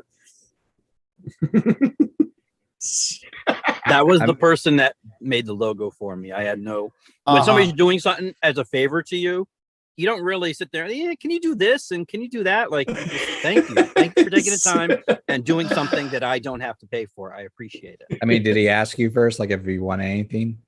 Well, he just said, like, you know, what type of thing do you want? Like, you know, because he does. He's a Brit and he does a lot of stuff like for Prince bootlegs and stuff like that. And he's like, you know, what do you want? And he's like comic books. I'm like, yeah, if you guys like some Rogue comic books, you know, panels with Rogue or whatever. So he's like, okay. And since they hammer her with Gambit all the time, it's like always her and him. Yeah, you know, there was no. Yeah, See, you know, that's where you messed up. That's like know. when you order a hamburger, you should tell them no pickles. Yeah. Oh man, come on. You know, But again, you know, you want to. If somebody's doing you a favor, you don't really like, you know, hey, there's something you wrong. You wanted that Gambit in there, man. Every time you look at that, you go, I wish I could quit you. Oh no. Yeah, no. Every time he looks at Gambit, he's like, "You're the beta, I'm the alpha." That's when you should have been like, just tell them the truth. You want the swimsuit edition Gambit? It's like in mosquitoes. Wow. I would rather buy every single book that Rob Liefeld puts out from this moment on than get that. Oh, you weren't here. We were talking. He was lurking, man. He was lurking. Well, no, I had a customer. The TV was on. Oh, okay. I was asking the guys if they thought it was worth picking up that was that Archie book that Rob Liefeld did, just for the controversy of it. But like, this is the way the world is becoming. Like, remember when they would do things because there was quality there, and now it just seems to be like, well, we could turn in junk. And you can swear. You can swear. Oh yeah, okay. We can turn in shit. Thank you. And you know what? It'll sell because it'll be controversial. We don't have to it's not going to be based on the quality of the product, but how many people are outraged by the product, such as that She-Hulk image you had, which I'm going to play devil's advocate and say, perhaps that's not She-Hulk because it does say Winter Hulk. It doesn't say Winter She-Hulk. And B, that could be, since Betty is now Harpy, that could be the replacement for a Hulk, a red She-Hulk, whatever the case may be. True. So I'm kind of like say, when they did Weapon H, right? Mm-hmm. Yeah. Yes. My understanding is that this is She-Hulk after being put through the Red Room program. See, but then why doesn't it say Winter She-Hulk? Why does it say Winter? Because it was like with Red Hulk, it was Red She-Hulk. It wasn't Red Hulk. Yeah. It was Red She-Hulk. Well, that's what I think they're trying to play off of the Winter Soldier, the brainwashing, because it was kind of the Red Room and that program were kind of this. They were joint programs. They were being run differently, but they were doing it at the same time. Because remember, Natasha and he were a kind of a thing together when he was the Winter Soldier. Mm-hmm. Yeah, they're kind of. Yeah. All right. Yeah, they're trying to play off of that whole thing, which it's. Yeah. I'm like. And by the way, I have to point out Johnny Cage is in the chat, and he says, "You guys just don't get it. That She-Hulk is just getting ready for the Olympics." Well, in the powerlifting, the powerlifting competition. Yeah. Yeah. I don't know, but I see today in media or on YouTube or definitely on Twitter where people see something and just automatically assume the worst. And I understand why they do. Yeah. Because I'm also a half glass empty kind of person. But expect the worst, you're never disappointed. Yeah. That is true. That is true. Like, for instance, He-Man. Now, Kevin Smith himself has come out and said it's not going to be the Tila show. Yeah. And that there's going to be another trailer. It's going to be what he called a story trailer. And once you see that, you're going to know what the show is. But Okay. everybody has written it off. All the internet sleuths, they did their trolling of his Twitter from 10 years ago, 20 years ago, where he said I'm not a big He-Man fan. Masters. Masters. Yeah, he said Universe fan. I was never into He-Man, and then Until 2 like, years ago he was like, "Oh my god, I've been a He-Man fan all my life," or whatever. Yeah, but you know what? He's pimping his Well, stuff. I don't mind that. Well, No. actually, I saw that article, and he didn't say he never said he was a He-Man fan for life. It was like he wasn't a He-Man fan until he went to like an art show or something like that. And Something like Maybe that, that was yeah. the art show he was pimping, because that was the Twitter thing. exactly It was some like art thing or whatever. Yeah. But at no other Twitters or anything like that did ever say he'd been a He-Man fan before, or that he's been a He-Man fan for life. So it was like words that were twisted. Yeah. And you're right, Mike. Like people will take that and run with it. Yeah, and on the subject of like the initial trailer we had for the He-Man, self promotion here. Me and Pyrin Knight, Chris, we actually have a reaction to the trailer on our channel. Go check it out if you're new here. Go check it out after this show. And we basically come to the conclusion, from what we've seen, this could could be the shit. Not a piece of shit. It could well be the shit. I would definitely say watch the trailer. Phenomenal. And the art style, I did like the art style. Oh god, yeah. Oh yeah. It's right up my alley. That whole thing reminds me of, remember when the synopsis for The Witcher came out, and everyone said that he's going to be a background character in his own series. It's all going to be about Yennefer and I can't remember her name. I even know I've read all the books. Yennefer and Triss, and he's not going to. He's barely going to be in it, and then the show comes out, and the show's freaking awesome. And now they're saying it about the second season as well. Yeah. But then going back to the He-Man thing, there are people now saying, "Oh yeah, but it's a bait and switch." All the cool shit we've seen in that first trailer is either flashback or it's all from like the first ep. Which is the backstory, like you say, the flashback or the backstory to it before they move 20 years in the future or 40 years in the future, whatever it is. Well, how many episodes are in the first? Oh god, eight episodes. I think it's 8. Yeah. Okay, so he said that in the 8 episodes, Teela's only in like 5 or 6 of them. So if it was her show, wouldn't she be in all of them? And not only that, but let's not say that she's a replacement, but if she's in there like strong or whatever, Teela's always been strong anyways. Like she's freaking Man-at-Arms' daughter. Like, here's what I think the show's going to be. I think it's going to be, the first episode is going to be the big fight between He-Man and Skeletor. He's going to disappear, where he loses the sword of power.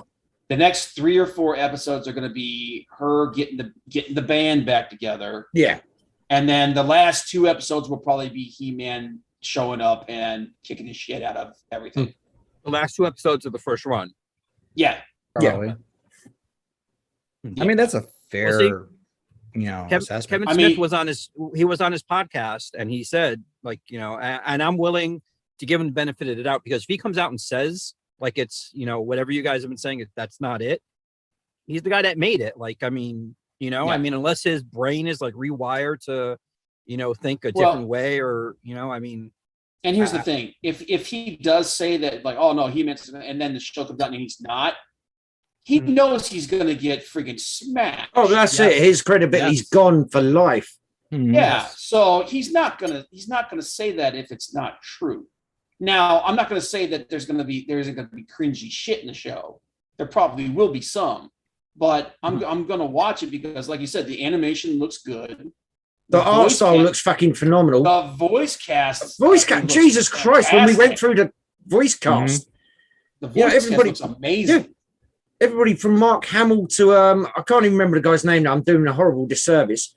Who was the original Skeletor. He's back as Mossman. Oh, yeah. If I remember correctly. Yeah. Yeah. Oh, okay. He voiced the original Skeletor. And I can't remember his name off the top of my head, and I really cannot be asked to pull up the article again right now. But yeah, so and he's been ditched to Skeletor, but they've got Mark Hamill. So that's you can't really complain. But I've even heard people absolutely. complaining about the animation because they said, Really? why isn't it the what is it, Funimation, I think it was? Why does it have to be like anime-ish? Why does it have to be like Japanese or whatever? Like Because that's what's awesome. popular. That's what people like. Did anybody see that She-Ra show from a couple of years ago? Yeah. How god awful that looked. But you know what? They got a lot of seasons out of that one. Nah, I'm not gonna lie. They got, but You're looking at the animation. It was cheap as shit to make. But like at the same time, like I remember watching their Voltron series, which was in comparison to good. He-Man. Dude. Oh, I love Voltron. Dude, oh Kevin my God. Conroy is going to be in the freaking series, dude. Mm-hmm. God, yeah. Kevin Conroy, Liam Cunningham, Sarah Michelle Gellar, Mark Hamill, Lena Headey, Phil Lamar, Sarah Michelle Gellar, yeah. Jason Mewes. Tila. Yeah. Mhm. Oh yeah. Here, hang on. I can just throw it up there. Hang on. Share it up. Yeah, like Voltron had a good story, and the art was better than the She-Ra one. Mhm. But The art didn't look bad for that. Henry No, it freaking didn't. Rollins. Henry Yes. Rollins is gonna be in the freaking I show. Dude. like Henry. Come Rollins. on. Come on. Can you zoom that in a little bit, Bob? Yeah, hang on. The last thing I watched with Henry Rollins was He Never Died, which was like a horror like movie or a dark comedy kind of situation. Mhm. And I just love him as a performance, like an actor. Phil Lamar's in it. Wow. Yeah, dude. Yeah, that's what I'm saying. Susan Look at this Eisenberg, cast. too. Dude, Diedrich Bader is in this freaking movie, dude. His trap jaw. I mean, come on. Kevin Conroy, Liam Cunningham, Sarah Michelle Gellar, Mark Hamill. Dude, just between Kevin Cunningham, Kevin Conroy, Mark Hamill, and Phil Lamar. Come on. Yeah. Yeah. And I like the fact that he got Jason Mewes in to play Stinkor. Of course. Jason Mewes in this. Justin Long is Roboto. Kevin There's Michael literally- Richardson as Beastman. That's Henry appropriate. Rollins is Triclops. Alicia Silverstone is Queen Marlena. They got Alicia. I haven't seen her in anything in a long time. Of course, his daughter. Hey, why not? Yeah. Yeah, man, you got to have a bit of There's a little bit of nepotism in there. There's a little bit of nepotism there, but come on. Hey, Oppenheimer is I the do that original shit too. Skeletor. Yep. I missed it. Did they have Evil Lynn? Tony freaking Yes, Todd, Evelyn's in there. dude. Mhm. Tony Todd. Tony Todd's going to be in an episode, man. Yeah. Come Let's see on. here. Yeah, man, it's a fucking cast that would be pretty good in a bloody Oh, wait. movie, mate. Bob, scroll up a little bit, please. Yep. Let's see here. Oh yeah, Lena Headey. Okay. Keep going. Okay, yeah. So see, Chris Wood is He-Man. He's in 8 episodes. Everybody else is in 6. Yeah. Yeah. So there you go. There's a little bit of a hint. So I think they're going to have little flashbacks of him in the episodes where she's looking for me. But I can almost guarantee you what's going to happen is he's going to be in the first episode a lot because they're doing that big final fight and then he disappears. Then they're going to do 3 or 4 episodes where they're looking for him and they're finding clues and stuff and things like that. And then the last 2 episodes, he's going to come in and he's just going to wreck shit. So are you okay with that? It's going to be, I'm yeah. okay with that. Oh, Yeah. Okay. Yeah. Well, if it fits the narrative, if he's lost and he's a broken man, whatever, as long as he's not on an island on a deserted planet drinking green titty milk. What if he's on a Don's beach back there with a volleyball? Is that okay? In his loincloth. Yeah. Well, that depends. Is Cammy from the Street Fighter there as well? Yeah. Was that what that scene will was? say Him the getting one- getting dunked by Cammy. Absolutely. The one thing I do have a criticism of is, and it's a minor criticism, is I don't like the look of Prince Adam. I think he looks too weak. No, I have to say I like that. Because it's a comparison. Because he's supposed to be the wimpy bitch who hides in his bedroom the whole time. No, Whilst he's not. He-Man's the No, he's not. He's the Prince of Eternia. Now he's not supposed to be. Now, Yeah, all right. Rephrase the wimpy bits, hang on. but he's not supposed to. He's not supposed to be as jacked as He-Man. I understand that, but he lives in a world where you need to be able to take care of yourself at least on some level, or you're going to get crushed. Yeah, but at the same But time, I looks remember like- the looks OG like a- cartoon, like he didn't look like he swelled up that much. Yeah. When he like it was like that Superman syndrome. Like Yeah. bro, that bodybuilder I- looks like that bodybuilder. You sure you're not the I same? understand No, I've got glasses. that. Put a bookmark in that Yeah, Superman discussion there for a second. But He yes, does- Oh yeah, okay. We'll come back to Yeah. that in a second. He doesn't need to be. I don't want to see him as like gigantic as He-Man is, or even half that size. But good Lord, dude, he looks like he's got arms like pipe cleaners. But by the same token, he's a prince. If you're Yes, a prince, but- you have people do things for you. I mean, he- you could be a good fighter and he don't have to be lives- jacked. dude, Yeah, he was but always playing up like the Clark Kent aspect of Exactly, it. Like, yeah. You know, I understand. always that, like but I cowering so he can go away and like, by the power of Grayskull. But I understand that, but he lives in a world. They exist in a world where if you can't take care of yourself on some level, you're gonna freaking get wrecked. Maybe they And, like, write there him were in the whole- story there as a were- good there were fighter, episodes- like, hand to hand. There were episodes of the original show where his father was like telling you. Sorry, I've just noticed something in the chat. I was Sorry. going to be there to protect you. So that's the only minor issue I have with it. I was like, come on, dude, he looks like a putz. We'll have to watch it to just be absolutely Yeah. sure. Maybe they'll write it into Mixed Logic. But not that it would bother me because similar to this week's episode of Superman and Lois, which was excellent. Did you see it? Unfortunately, I have not. No, I'm gonna binge watch the whole but- series. I don't care about So- spoilers. So if you want to talk about it, that's okay. Because I will binge watch. I already got halfway through the season. And so I will binge No, watch the reason I didn't and I even don't care bother about starting spoilers. watching it is because I keep going on breaks for like 4 weeks. Well, It's they're now on it's now on break for Yeah. now on Another break 3-week for- break. yeah. So I mean, if it was every week, I could do it. But then you get into it, and then you've got like another 3-week break, 4-week break. It just pisses me off. So You I'm like, no, orcs I'll are do the whole thing. so entitled and into like instant gratification. Fucking right, we're the to master race. Pace your shit. No, that's why you're down there and we're up here. I mean, look at Adon. Dude. Look at Adon's background compared to yours. Look where Adon is right now. And Dude, look I'm in my That's right. penthouse cave, man. This is on top of a mountain, mate. You don't get better than this shit. on top of a mountain Yeah, in like man. a cave, like 9 feet underground. Oh yeah, so that's Yeah. why the sunlight's coming through the window there, right? Yeah. That's not sunlight. That's right. That's all the cigarettes you discard. What are you talking about, dude? What We the have a f- bonfire to the left. The to right of ashes you. still ignited. Yeah, man. No, man, no. That's sunlight coming out. Fuck me, in the winter months, I can walk out my front door and ski to the shops. It's gorgeous. Do a But bit of it pillaging is- on the way. When I don't spend any money at the shop. I just break down the door, smack the owner, Take nick what whatever you I want, and bugger off. Yeah. But But Superman and Lois is a really, really good show. really good show. Yeah. Yes, I, he is. I, Oh, go ahead, Mike. I thought the Morgan Edge character, the reveal of that was going to be cringy, but after giving it a chance, I'm like, okay, it's a new take on Zod that I really like.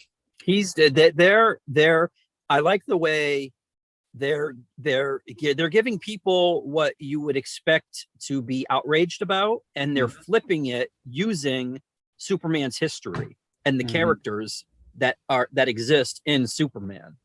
And he's good as Superman. The dude, the Steel dude, John Henry is good.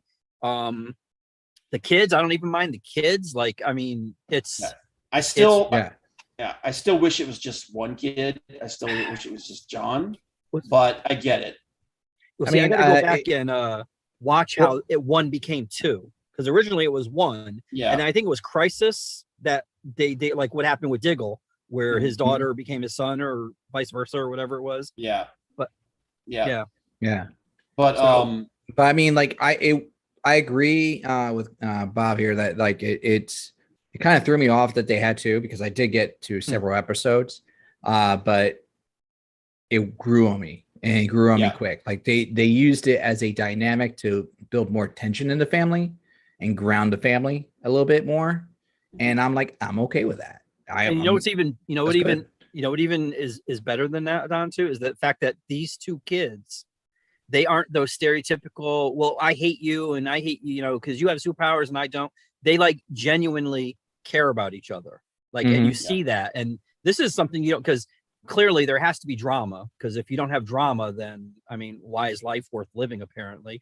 But when they when you don't manufacture it by like, you know, oh well, of course these kids are going to hate each other or whatever. It's good to see something positive instead, and it's not in a, you know, Seventh Heaven-esque kind of way where it's like cheesy and, you know, oh, it's all saccharine and stuff like that. It's like the thing that I really like about this show is that they've kept, even though they've made these changes, they've kept the core of who Superman is and what it's and that Tomasi feeling that he created, which is that family core dynamic.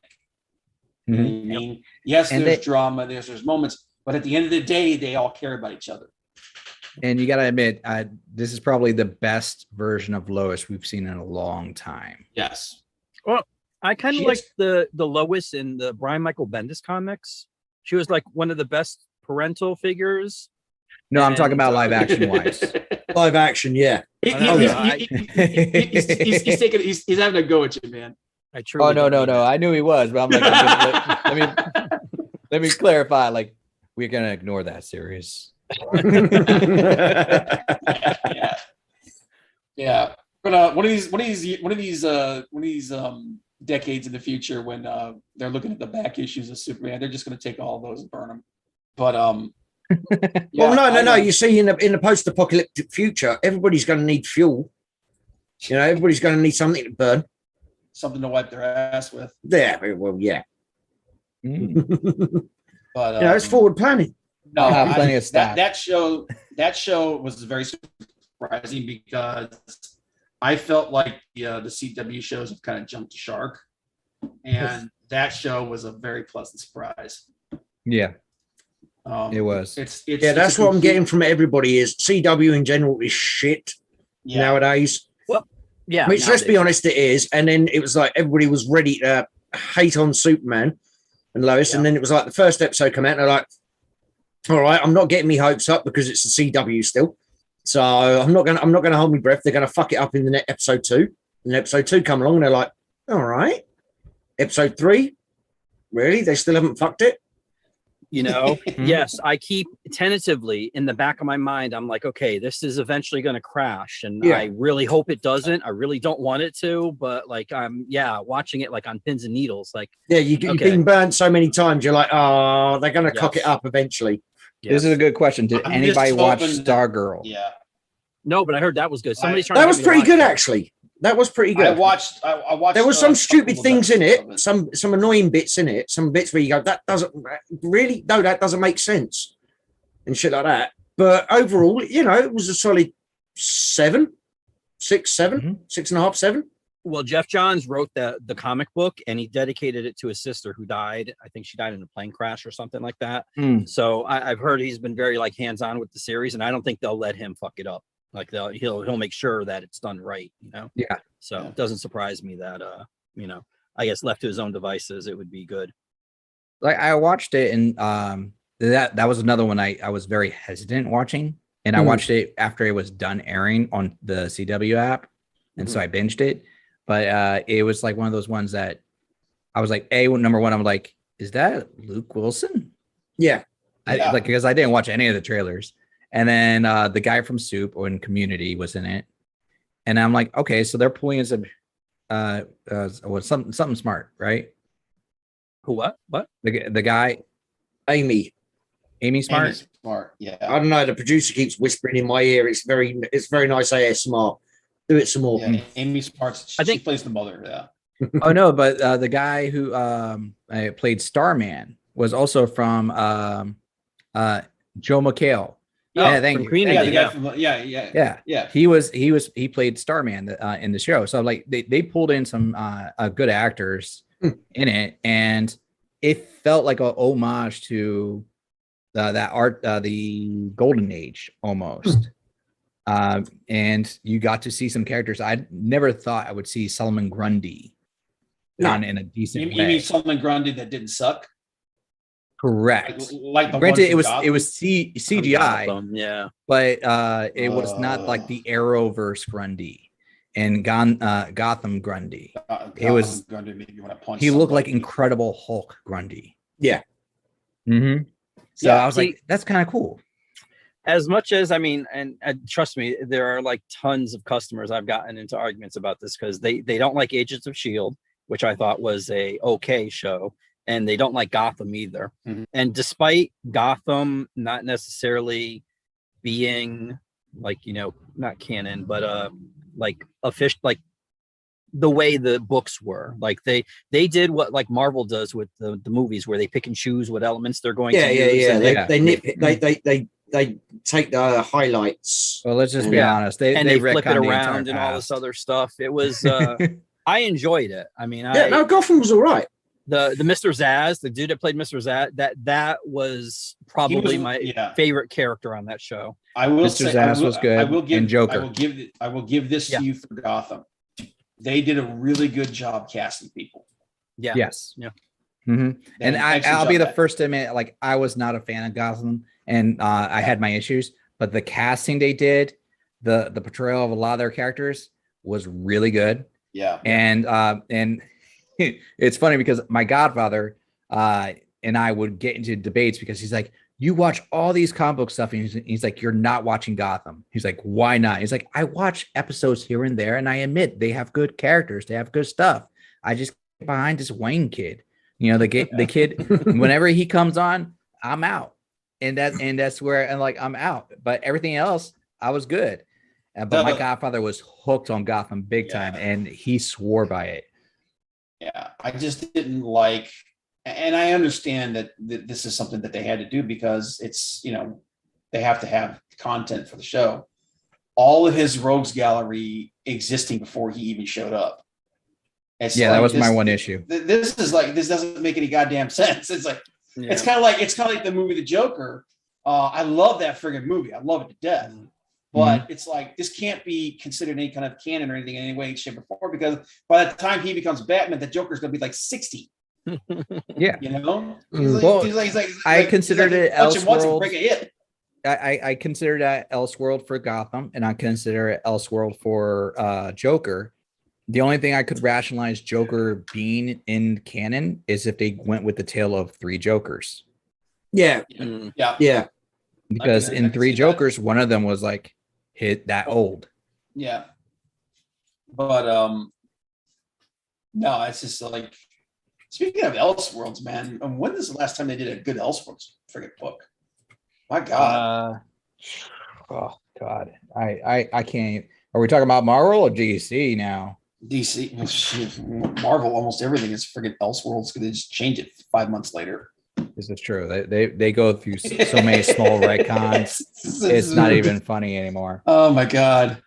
At least people think that we're crapping on Marvel. There are a couple of Marvel books that Daredevil 31 is coming out next week. I can't wait. Mm-hmm. Immortal Hulk is still running. There was this beautifully. Yeah. Beta Ray Dick Spencer's leaving. I think he's done with 74, 75. Let's see. I do have another Marvel. Beta Ray Bill has been really good. I heard it's been good. Yeah. Fantastic Four. Now the first issue was okay. I wasn't necessarily keen on the fact that Chip Zdarsky isn't doing this because he's the one that did the Spider-Man life story, which was really good. But it's been pretty good. And that was it for other than X-Men Legends. So I gotta ask, what's with this Justice League Last Ride? Because I went and got this issue number 2 with Lobo on it, and I didn't even know what Last Ride was. I just saw Lobo, and that is a Chip Zdarsky comic book. Yeah. And you know what? That's all I needed. Dude, it's got Kilowog and friggin' and Lobo and Jessica Cruz and John Stewart. But so is there a point to that story? Is it like the last ride of the Justice League? Like they're getting disband? Sort of like the end writing, Yeah. And then there's like, well, that's leading into it's. See, I Now, feel hey- conflicted about that because that's like saying you're going to disband the Avengers and you know they're going to come back and it's going to be like 5 different teams now. Well, no. Well, They're no. ch- This is kind of like an Elseworlds type thing. Yeah. Oh, there you go. Although Yeah. they are Oh, yeah. they are starting to move into the direction of that friggin' future state stuff, which I'm not Yes. 100% sold on. That's I'm what not a Batman's fan doing right of- now.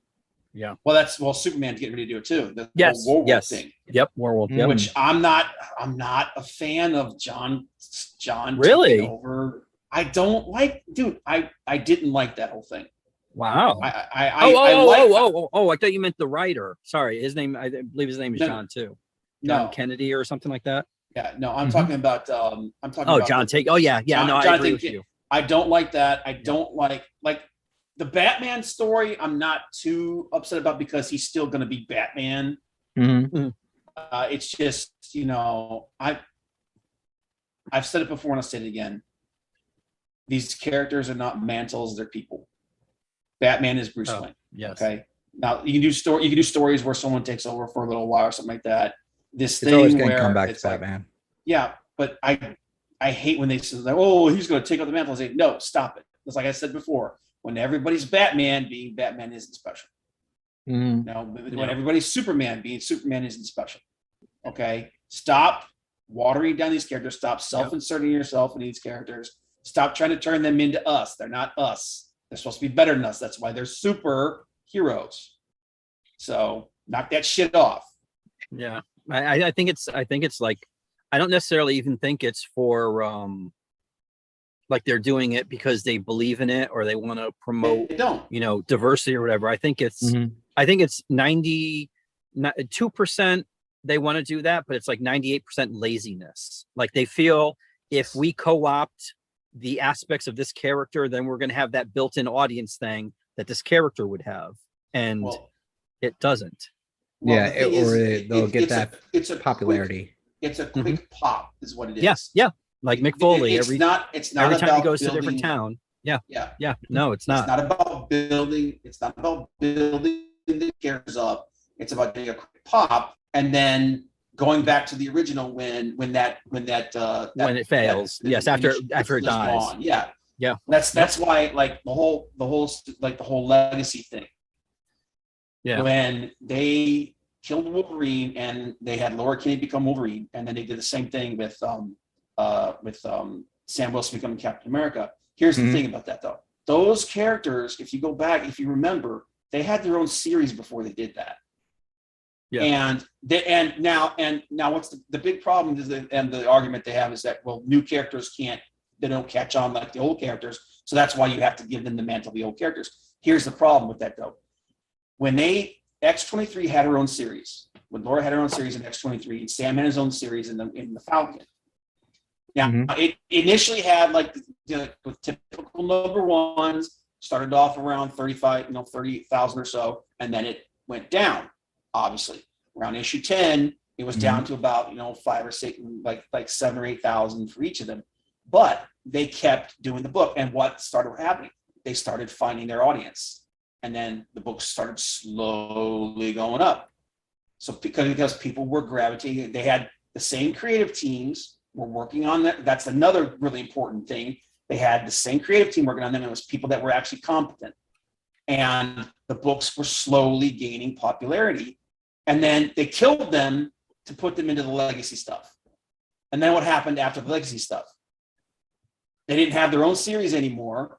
They tried to give Sam his own series again, and it failed. They took all of that momentum that they were starting to build, died. Yeah. So this argument, and this everyone's always telling us like, no, they have to give them these mantles because they can't make them. No, they don't want to make new characters. They don't want to take the time to make new characters because that means you have to find you have to find good, competent, creative teams and keep them on the books. Hold on, you've got to do actual work. Shh, don't say that word. Yeah, But yes. you can't flip out a writer every 5 issues. You can't flip out an artist every. You've got to stay consistent, and that's how you build it. They don't want to do that. That's just like when Vertigo first came out. What's her name? She got a guaranteed contract for 2 years. Karen She Berger. said, yeah, Ann Berger. She said she got guaranteed that they would continue to with the same creative teams and the same artists and the same writers and everything 2 years so that they could build this thing. Yeah. They don't want to do that anymore. Well, see, I think that's So- part of what happened with Zack Snyder, is because they did Man of Steel first and it didn't perform the way they wanted it to, and then when Batman versus Superman came out, that was even worse considering the characters that were in the movie. Like, that movie should have made a hell of a lot more than it did. So by the time Justice League came around, they're like, you know what did we get into here? We want to get out of this. So they took the tragedy that happened with him and used that to say, hey, you know what, rightfully so, take care of your family too, but you know, we need to do this and whatever else. So they were kind of less than accommodating. Less than genuine. Yeah, about that. They had ulterior motives, and that was because I guess maybe they didn't want to take the time for him to do whatever it was he was going to do, the direction he was going to go in, you know, and they wanted to be as successful as Marvel was. Yeah, but this is my problem. But this is my problem with BVS. I mean, I like Man of Steel. Okay. I liked Man of Steel, honestly. I thought it was a bloody good film. I mean, some people say that's not my Superman, but Superman has killed people in the past in the comics, including Lois Lane. See it in the movie. No. Hear me out here. So I like that conflicting emotions that he was having. Oh, I don't want to kill, but if I don't, then, you know, this family, whatever. I mean, I'm not going to get into the stupidity of having a superhero fight in the middle of a city when you want to protect lives. I'm ignoring that bit totally and the product placement that was in it. But that's cool. Christopher Reeve avoided it in Superman 2 when he saw the damage and flew away. Yeah, but part of that will have been down to, and I can pretty much guarantee this. I can't 100% guarantee it, but I'm pretty damn sure of this. Executives using the phrases like, it doesn't pop on screen and it's not visually stunning. Yeah. Mm-hmm. And then you had BVS. Why the hell you wanted Doomsday and Wonder Woman in there? No. You're doing the death of fucking Superman story in your first meeting between these two iconic characters.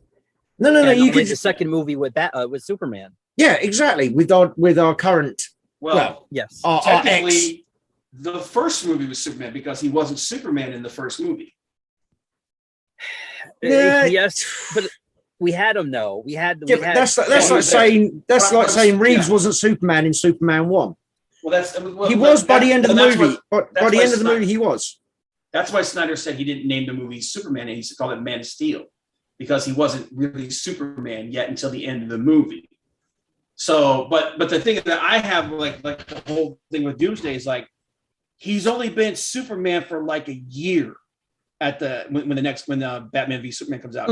They haven't had time to really he hasn't had the effect on the world that he had when he fought Doomsday in the comic. No, not according to Justice League. Come on, it was all over the newspapers. No, this is what I'm saying. And then hero. And what I'll tell you what happened with Justice League. They saw how well. The studio execs, you know, the idiots who don't know the first fucking thing about their characters or their fan base, they just read a flow chart and a pie chart and go, "Ooh, that works." Do you ever stop and think, Kev, that it could also be the focus groups that they show these movies to?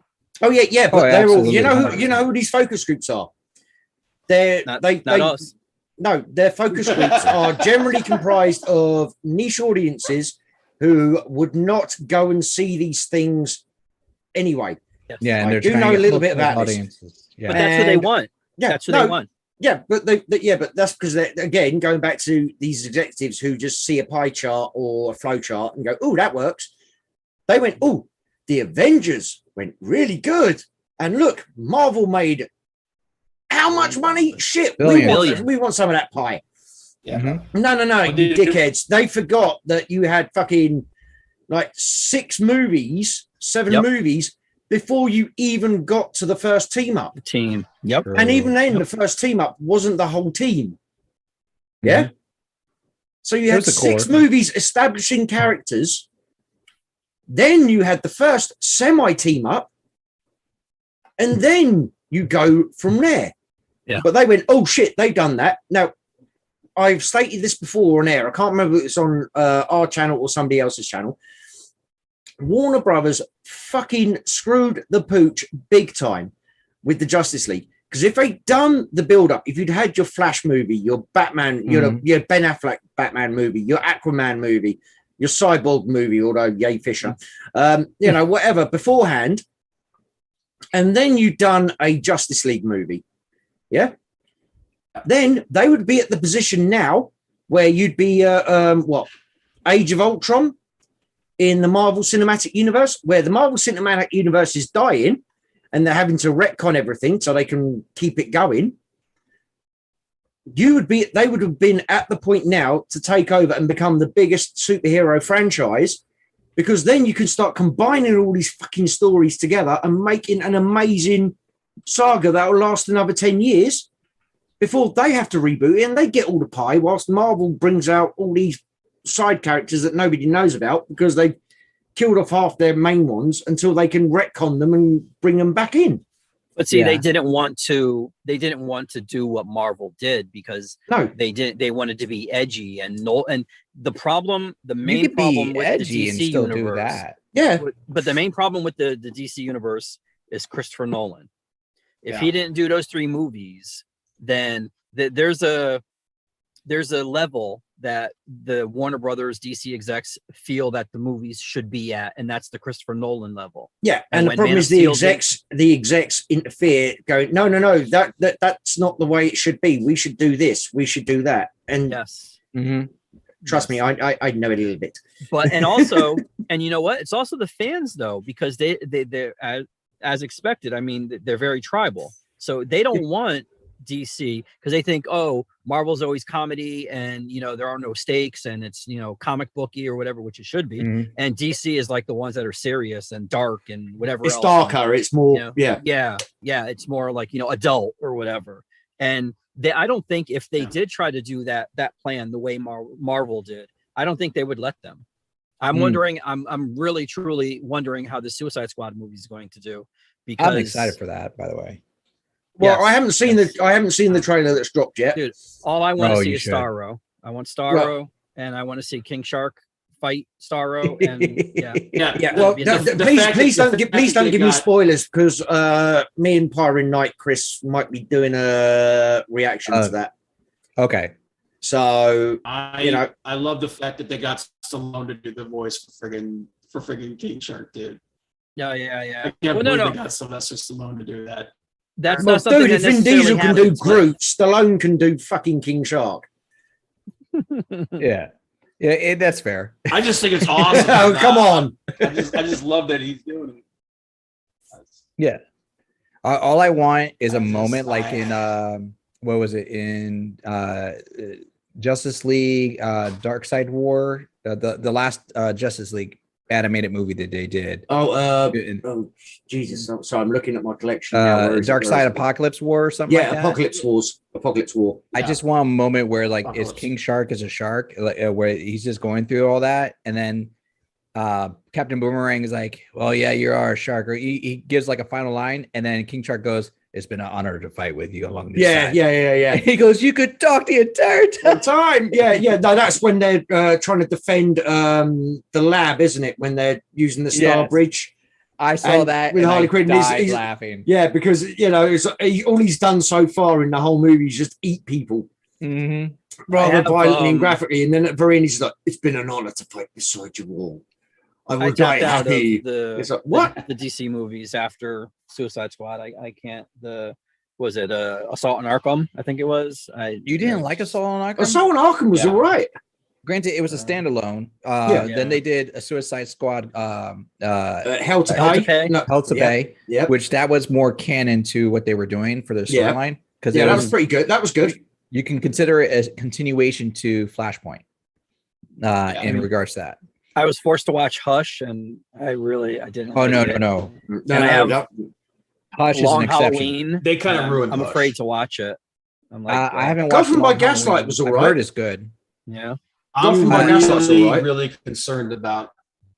I'm really concerned about Long Halloween. This is one of my favorite. I'm really Batman concerned stories. about your internet connection, Bob. Yeah, I know. He needs Anyway, a vaccine, I dude. He doesn't have that got- problem.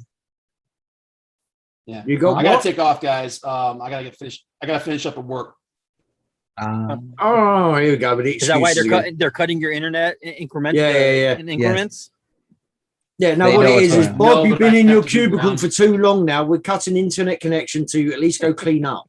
No, I have to do rounds before I leave, so and I gotta pack all my shit up. So, but it's been fun, guys. I'll talk to you Dude, next. Anything to plug before you go? Yes. Any wrestling fans that are watching, go Tuesday, Wrestling Council, 7 p.m. Eastern Standard Time. Come hang Mr. out with us. Producer, We'll can talk you about- put a link to his channel in the chat for me, please? Yeah, it's the Wrestling Council. Oh, yeah, because, Bob, you've got a suntan. Yeah, I'm working on it now. And maybe Monday night we'll be doing some bridge crew or something. Oh, really? What? Some Star Trek bridge crew. Oh, for Star Trek. Gotcha. I I haven't was like, watched you're gonna Star be Trek in building forever. bridges? I bought What? the game. I bought the game and like I was supposed to, and then nothing happened. Everybody else was supposed to be like getting the game too, so hint, hint, okay, the nudge, game. nudge. But what's that? So you're talking about a game for Star Trek? Yeah. Because right now the Steam sales. Gotcha. Oh, look at that. I'm just buying super cheap games on Steam, like $5 or lower. Oh, there you go. There's the Nope. link. Oh, there he's gone. Wow. Bye, He's like- Bob. He timed it perfectly.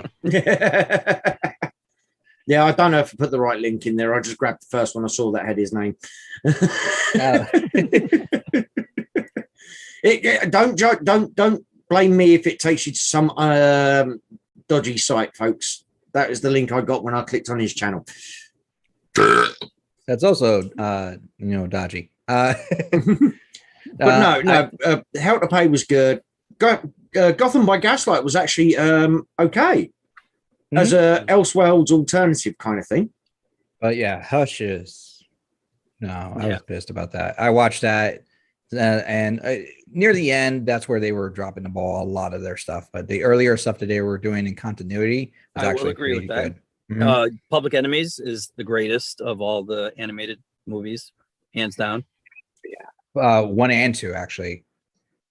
Public Enemies. Batman, Superman. Batman, Superman, but then they also did Batman, Superman, Apocalypse. See, I didn't like that. You didn't like it? I like the anime. What I didn't like about it was the scene where Superman is walking through the park with Supergirl and the statue with him, like with the eagle on there, because after he died and stuff like that. And then all of a sudden, Wonder Woman and her thugs jump Supergirl. And then when they get done, fighting her, Superman's like, why are you doing this? And he's like, she shouldn't be here. Wonder Woman's like, she shouldn't be here. This is why she should be on Paradise Island or whatever. And I'm like, bitch, you attacked her. She was walking through the park, not doing anything, and you and your thugs attacked her. This is like, it's like it's like purposely. I thought you were going to be causing upset something. about the whole Doomsday scene because I was upset about that. Doomsday. You mean Apocalypse? Oh no, I mean, no. Darkseid. Where Darkseid sends an army of Doomsdays. Yes, that was- no. Yeah, no. That was fine. I was okay with that. No, I was literally the whole thing with that just annoyed me. That was like, you're trying to manufacture your point instead of just talking to him and reasonable and stuff like that. Mm-hmm. That was ridiculous. But I did like the style was in Michael Turner style. I did like that. But Public Enemies for me was the best. And I did like All-Star Superman, even though I didn't at the beginning. But I came to appreciate that because that is the most Superman-y of all the Supermans. I would say the top 2 animated DC movies that I've ever watched is definitely Behind the Red Hood or Red Hood. Mhm. I just love that one. And then Dark Knight. The Frank Returns? Miller's Dark Knight Returns. Really? Yeah. I was a fan. I like the story and I like the comic. And when I watched Dark Knight on TV, I was like, oh my God, this is the book I loved. But Peter Weller, man, I kept waiting for Batman to say, "Dead or alive, you're coming with me." Coming with me, yeah. I'm like, he's gonna I was say a fan of Peter Weller, but I did not need Dead or Alive, you're coming with me. That scene where he's taking down the gang leader of the mutants, and he's like, "What you don't understand, son, is this is operating table, and I'm the doctor. I'm gonna dismantle you." And he starts just dismantling. I'm like, yes. So wait, you it liked was Red good. Hood? You I liked did. Okay. How do you feel about him being Batman now in the Long Halloween? Well, I didn't read the story of Batman in the Long Halloween. So No, I'm talking about the voice, because the dude that was Red Hood is Jason now Ackles. voicing. Yeah, he's voicing Batman. I'm okay with that. I like Jason Ackles. You know, granted, I don't know if he's gonna make his voice more raspy or anything because I haven't heard it. But like I was a fan of his in a lot of various projects, mainly Supernatural. So I followed him for 15 years. So I'm gonna give him that wide berth. And like, I'll see how he does. If I don't like it, I don't like it. But I liked him in Red Hood for that voice. He sounds like a younger guy. So whether or not he can make himself sound older or like more like, you know, menacing as the Batman character, because let's be honest, Batman's not supposed to sound like a nice guy. Well, isn't Long Halloween? I think isn't it like year 2, year 3, or something? It's like in the early days. Yeah, it's in the early days. So Batman. maybe that's why they chose him. So he sounds a little bit younger in that But if sense. you already have him as Red Hood, though, I mean, like there's other people. Like, use Kevin Conroy should be used for every Batman. But here's the thing: anything. It's not continuity. Like when they did Red Hood, it was before they did Flashpoint, and Flashpoint redid the continuity. And now when they did the last Justice League, Dark Side, Apocalypse War, whatever movie that we were talking about earlier, that was a second Flashpoint moment in that story by the end. So they just redid the entire universe. So it was like going through New 52, Rebirth, and all their other crises, and it's just a whole new setting. So technically, that Red Hood storyline is a standalone Elseworld story now. Well, it was not bad, and I don't like the Red Hood, so that's kind of disappointing. Yeah, it kind of is. I agree on that. I'm gonna piggyback to one thing because we were talking about Man of Steel, and I know a lot of fanboys were like, "That's not my Superman." I just posted a link to like where they show a couple panels of Superman Earth 1. And which I did. I don't know if you read Earth 1. That's Straczynski. Yeah, I don't like Straczynski. All right, let me just share this quickly. But I will say, when I watched Man of Steel, I remember the first volume of Earth 1 that I had, volume 1, and I was like, dude, except for Zod, because this character was not Zod. Right. He was like this sister planet next to Krypton. I forget what it was, but they basically were. It's the same story. They were hunting for Superman because he was the last Kryptonian, and he fought them as a method to kind of protect the planet. And this scene is number one. It's parallel to like Man of Steel because he's just wrecking the entire city. And now that I look at it, I'm like, oh, that kind of reminds me of the Invincible moment. Yeah. But I'm checking to confirm here because I want to make sure. Oh no, it did. Okay, yeah. So Earth 1 came out before Man of Steel. It did. Yeah.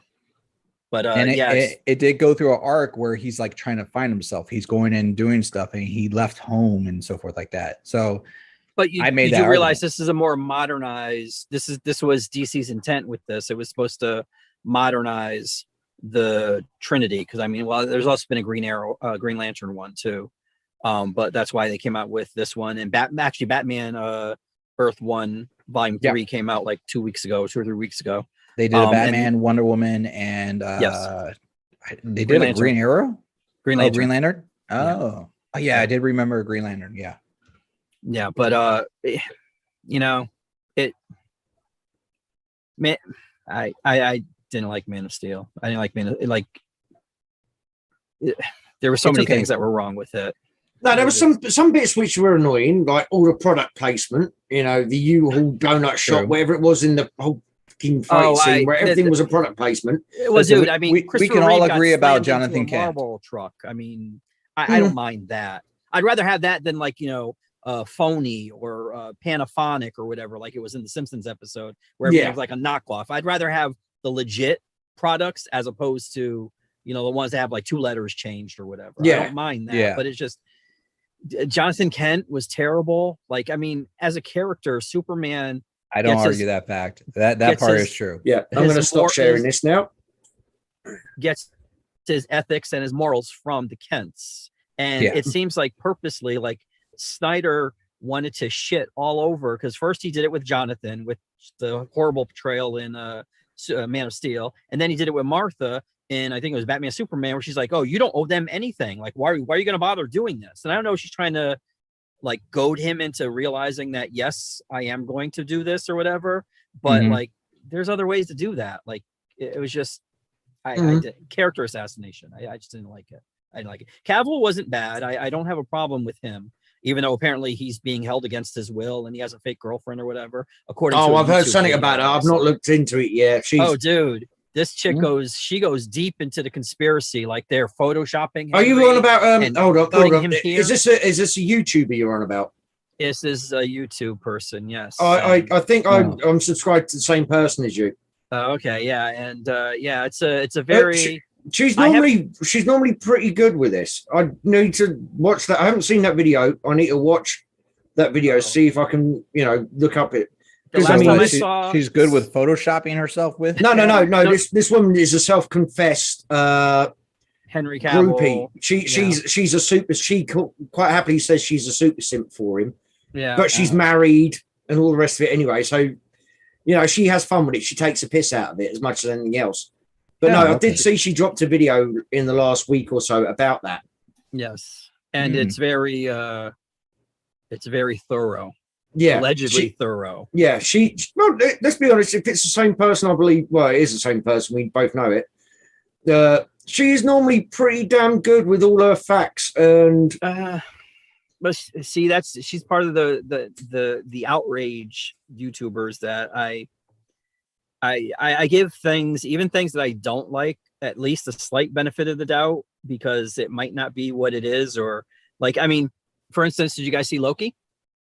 I haven't yet. No, I do watch parties on Loki, and I like it. Okay. Well, Kev, can we talk about one? It's not an important thing. If you don't like it, that's okay. I would say go for it. Spoilers, go for it. I don't care. Well, I had to know. Just to clarify this, I had fuck all interest for Loki after WandaVision. Oh, why did you not? Because I felt disappointed with WandaVision.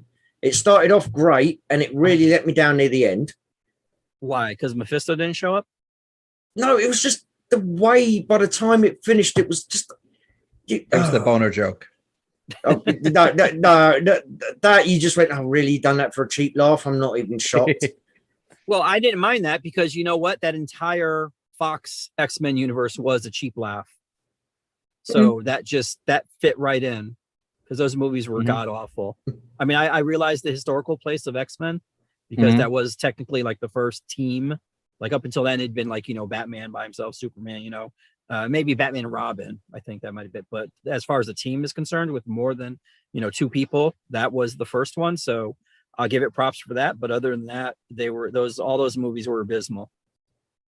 I mean, when you have Deadpool, which is better than a main like X-Men movie, like, first of all, that's like a Rob Liefeld creation. So the fact that your tongue's burning. Dude, you have no idea. I hate watch that thing. I mean, that's why they put a Canadian in there to ease it in, like, Canadian and lube. There you go. Yeah. Well, he needed a lot of that in the first movie, but I just, all those movies were terrible. But I forgot what the point of this was. What were we talking about? X-Men, first team. WandaVision, ripping Oh, yeah, on Loki. We're bringing it back Loki, to Loki. yeah. Yes. Yes. Okay. So, like I say, go ahead with spoilers. I had Even we no got real lost. interest. Well, Loki's talking. Well, you haven't seen any of it? You haven't watched it at all? No. I technically Oh. don't have Disney Plus, so I'd have to go sailing on my boat to get it, and Oh. it's just That's Well, more wait, understandable. effort than I can be bothered. When did you get your second shot? 2 days ago. Didn't your chip come with Disney Plus? No, dude, I told you the horns interfere with reception Oh. Yeah. Oh, see, well, yeah. If you get like and the I think shoulder it's pad. the Pfizer, they See? give you the This Disney. They give you the chip with the Disney Plus. They inject it in you. And Oh no, yeah, I didn't get the Disney Plus. Pfizer. I didn't get the upgraded version. See, I got yeah, mine on no. the NHS. So Oh, oh, yeah. No, all I've got is so- shitty reruns of the 13th Doctor. Oh God, yeah. yeah, Only the 13th. yeah. Anything else is behind a paywall. But in the episode, he is talking to a character. I'll leave it vague because in case anybody out there hasn't seen it. And in conversation, as a casual throwaway line, Loki doesn't say. He says, but he doesn't say that he's bisexual. And people just lost their shit. Like the people that are happy about it, they're really happy. The people that aren't happy about it are really not happy. And it's such a ridiculous thing to be. He's a shapeshifter. Yes. Exactly.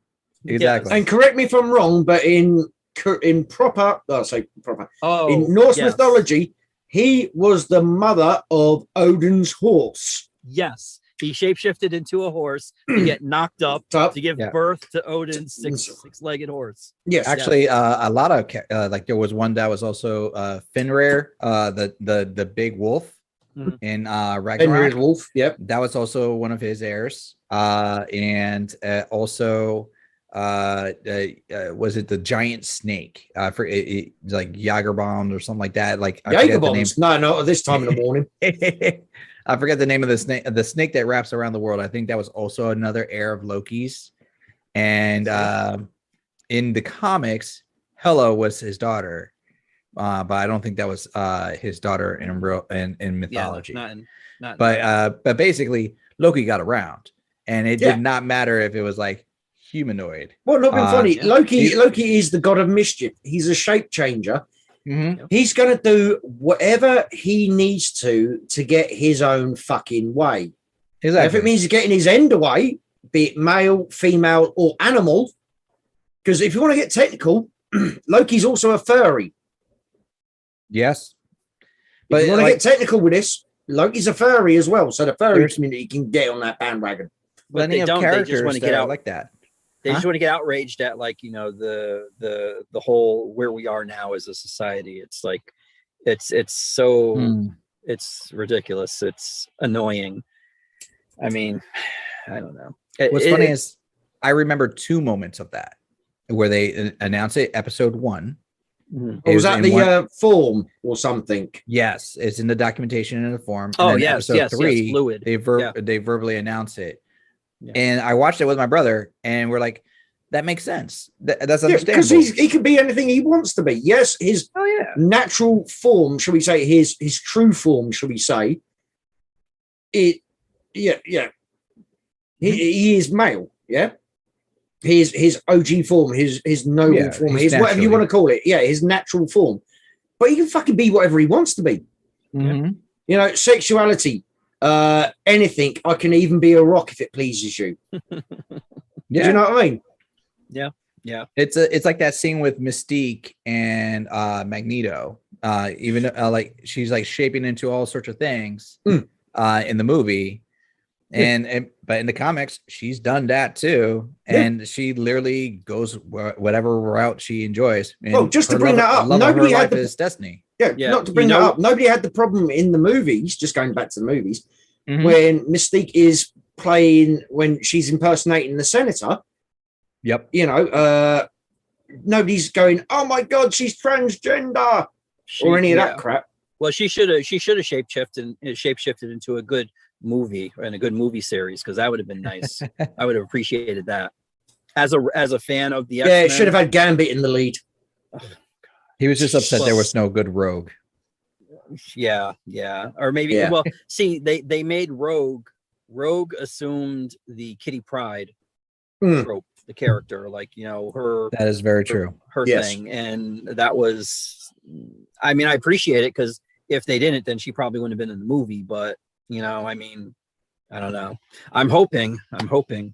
Please, I'm hoping when she comes into the Marvel universe, she takes out Captain Marvel because that's what needs to happen. She needs to. Oh, Jesus. She needs to fuck her up. Please, Big please, time. please, Big Mike, time. Mike, don't tease me. Big time. I Don't tease swear. me. Dude, I mean, it that has would to be a good story arc. It has to be Avengers Annual number 10 brought to life on the big screen, and that would be great. That would be great. Oh, Yeah, the villain Rogue. Start her out as a villain. Yeah. Yeah. and the redemption storyline.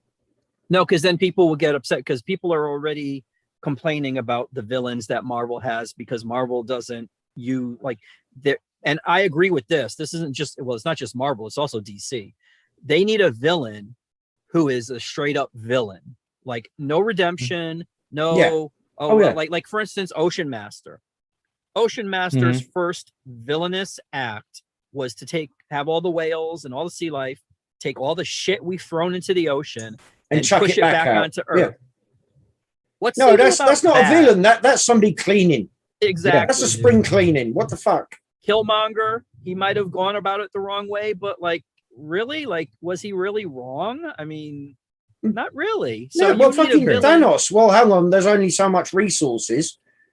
Somebody needs to. I want the universe to survive. So nobody's willing to make a big decision. I'm willing to take the blame for it. Exactly. I'm sacrificing myself and my reputation and my immortal soul, whatever you want to call it, to do this thing that nobody else has the balls for. Marvel's villains that were like legitimately villain were the only ones that were in the Iron Man movies. And the earlier set of movies with Marvel. So you had Red Skull, legitimately a villain. I agree with that. I don't think anybody will argue Red Skull wasn't. No. Then you had, but they even then gave him a bit of a redemption arc because he's now suffering for all eternity. That's not redemption. He's serving time. Well, they showed him suffering, paying for his deeds. You get what I mean? That made no sense to me. No, that was BS. Ego and Ronin, they're definitely clearly villains to me. Because there was nothing that Ego had nothing that was redeeming about him. And then in Iron Man, all three movies, don't count Ben Kingsley, but count the guy that was behind Ben Kingsley that was running AIM. He was a villain character. Guy Pearce. Yeah, thank you. Guy Pearce's character. He was clearly a villain character. You had Whiplash and Justin Hammer. And then and someone will say he's a businessman, but no, he's a corrupt businessman. He's a villain character. He's a villain, yes. And then the first bad guy in Iron Man, with the beard and the bald head. Stain. Obadiah Stane. Yeah. So I would consider all of them villain characters. The only problem is Marvel kills them. Is that really a problem though? I mean, no, the only one they didn't kill was Abomination. And him, even him, I would consider a villain character.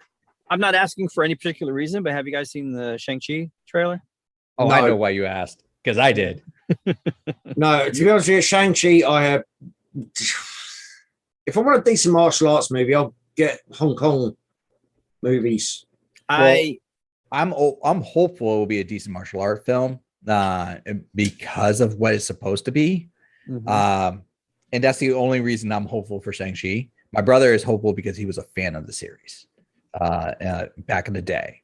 But same thing for him is martial arts must be key because they dropped the ball with Iron Fist. Granted, it was Netflix, but that was dropped hard.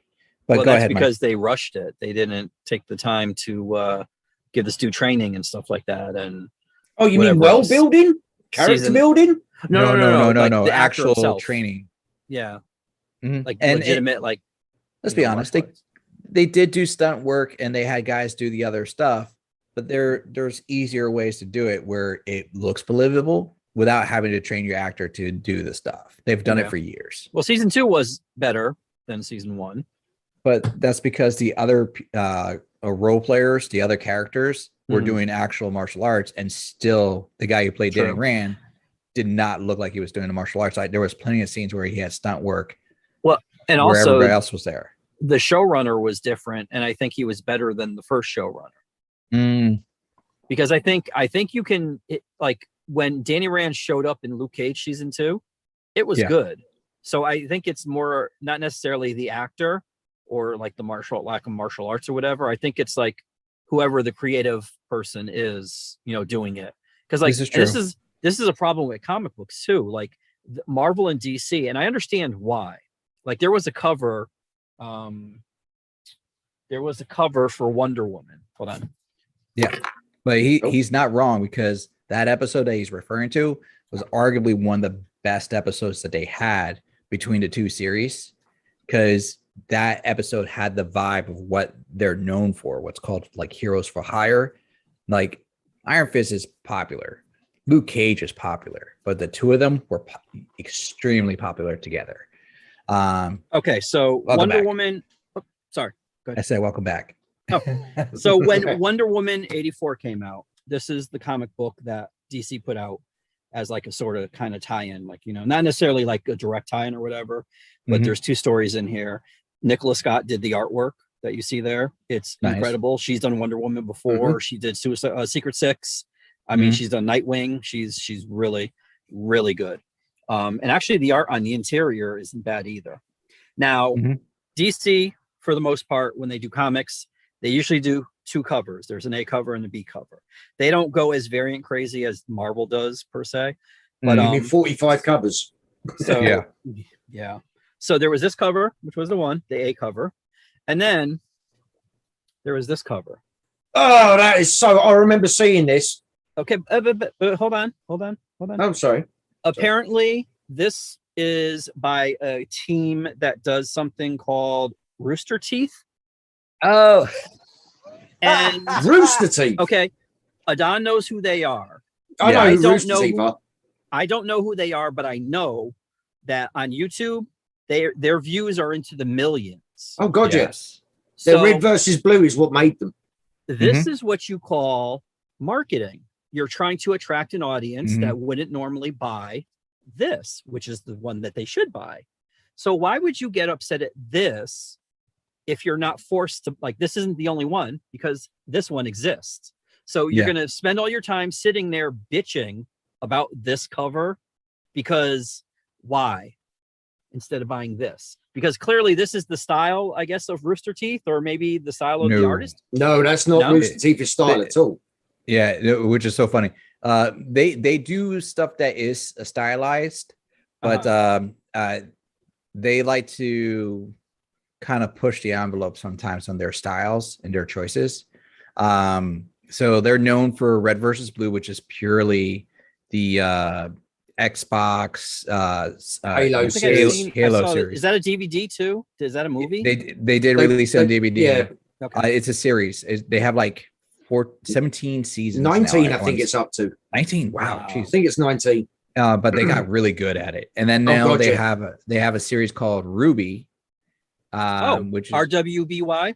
Yeah, that's them also. Yes. They're that just came out this week. Ruby and the Justice League.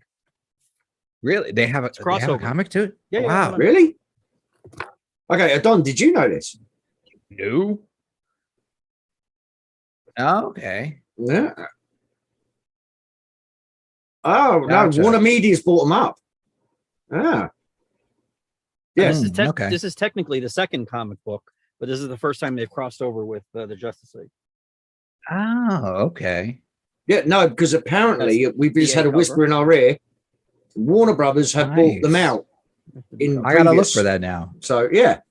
And this is issue number 3 for the crossover. But what I'm saying though is that you're attempting to reach another audience. You're attempting to reach an audience that'll buy your shit, and you put out 2 covers. And the person that wants to buy Wonder Woman is not forced to buy this cover. They're forced, they could buy whichever cover they want. There's two. There's this stunningly gorgeous one, and then there's this one that kind of reminds me of remember in the 80s they had like those pictures like where the chicks like all had like white pale skin. I can't remember the name of the artist, but they were like, it was all like pastels, like Miami Vice-y. That's what this reminds me of a little bit. Because of the way, like, well, it does. Yeah, it is very retro when you look at it with the grid work at the background and stuff like that. Yes, Yeah. And I mean, it's supposed to be in the 80s too, and they were complaining about her thighs and like how she has like mom jeans on, and I'm like, don't you guys like? Can you go outside? Maybe just like like just see nature for a little while. Like, I mean, this is not like the devil that you're claiming it is. There might be somebody who actually is a fan of this stuff. I mean, I'm not, but I mean. Jesus Christ. There's a reason it's a variant. Speaking as cover. Yeah, speaking as a a customer, shall we say? Mm-hmm. If I saw those two, if I just saw the variant cover, I probably would not even want to look at it because in my opinion, the cover should reflect what's on the inside. But you can't do that. You can't say that nowadays because I mean, like we just talked about like how Venom had like what was it? 45 covers. Yeah, 45 covers for like, I mean. Yeah, but your average layman on the street is not going to know there's 45 covers or that is variant cover number 6 or you get what I mean? You know, I see what you're saying, but you do understand too that sometimes people will see that like. That's the other thing. I know what you're saying, Kev, like as far as like how like back in the day the cover would reflect the story inside. But like nowadays they use that as part of the sales gimmick because if you do a cover, say by J. Scott Campbell or something, like that's almost an automatic sale for some people because he's one of the guys. Alex Ross is another one. Like you throw them on that's why the variants, like the 1 in 200s, the 1 in 500s, usually those are Alex Ross variants. I mean, he does like regular covers for like, Captain America and I think maybe Black Panther, if I remember correctly. But most of the times the special ones are the 1 in 200, the 1 in 500, the higher ratioed variant covers. So, I mean, it's almost like the Spider-Woman cover that people were bitching about that Milo Manara did back in 2014, I think it was. Mm-hmm. They had her. Was that the one where when she got her ass in the air? Climbing up over the building. Yeah, her ass is in the air, and people were bitching about that. That was a 1 in 75.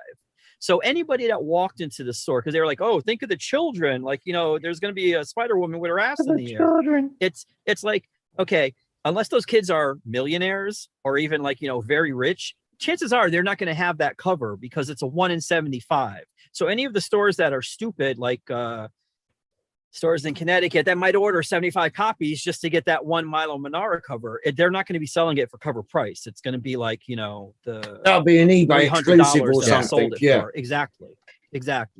So sitting there and bitching and moaning about something you know nothing about, and you want to be like, you want to have that outrage and that righteous indignation about it. Like, stop, because it's ridiculous. You're sounding ignorant. There were 3 covers this week for this book. This is Wonder Woman Blue and Gold. This one to me is probably the best of the 3. It's Yannick Paquette. And the other 2 aren't bad either, but this was the best. You know what? You like this cover? Buy it. You don't? Pick one of the other 2. If you don't like all 3, well, then you know what? Try to focus on what's inside instead of the cover. But that's where we are today. They're using this as a marketing tool to get people. There are people, believe it or not, I'm going to say something that you guys might not be familiar with, but most comic book fans have some form of OCD. No. Oh my God. I have Jesus, I never would have guessed. Do not tell anybody, okay? Because if the comic book companies find out, can you imagine how many covers they're going to put out? So you're telling me obsessive comic disorder is actually a thing? It is. Wow. It happens. I had I think 3 people buy all 13 covers of Venom at $10 each that I had because they had to have every cover, and only one bought the 150 because I only got one of those, which was the J. Scott Campbell cover. But It happens. So that's why when you see covers like, like this, they're trying to attract a different audience, or they're trying to do something. Sometimes they have theme months. Like one month there was like a Mad Magazine theme where Alfred E. Newman was on the cover of every book with, whoever was there. They had a Robot Chicken for 1 month. They had let me think of Marvel. Marvel has like a Venomized covers and Guardians of the Galaxy cover or something like that. Or 1 month they had, I think it was in March, they had Aliens, Marvel versus Alien. You had all the Xenomorphs on there and shit like that. I got some of those. That's, I had people buy that just because of the cover. They don't give a fuck about the story inside. They want the cover. Hey, you know what? It's a sale. A sale is a sale.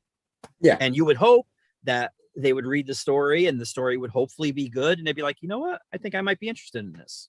But to sit there and bitch and moan about something like that because of the cover, I mean, no. Trust me. I'm not saying personally to you. I'm just talking about like this is my no. I look at it. So.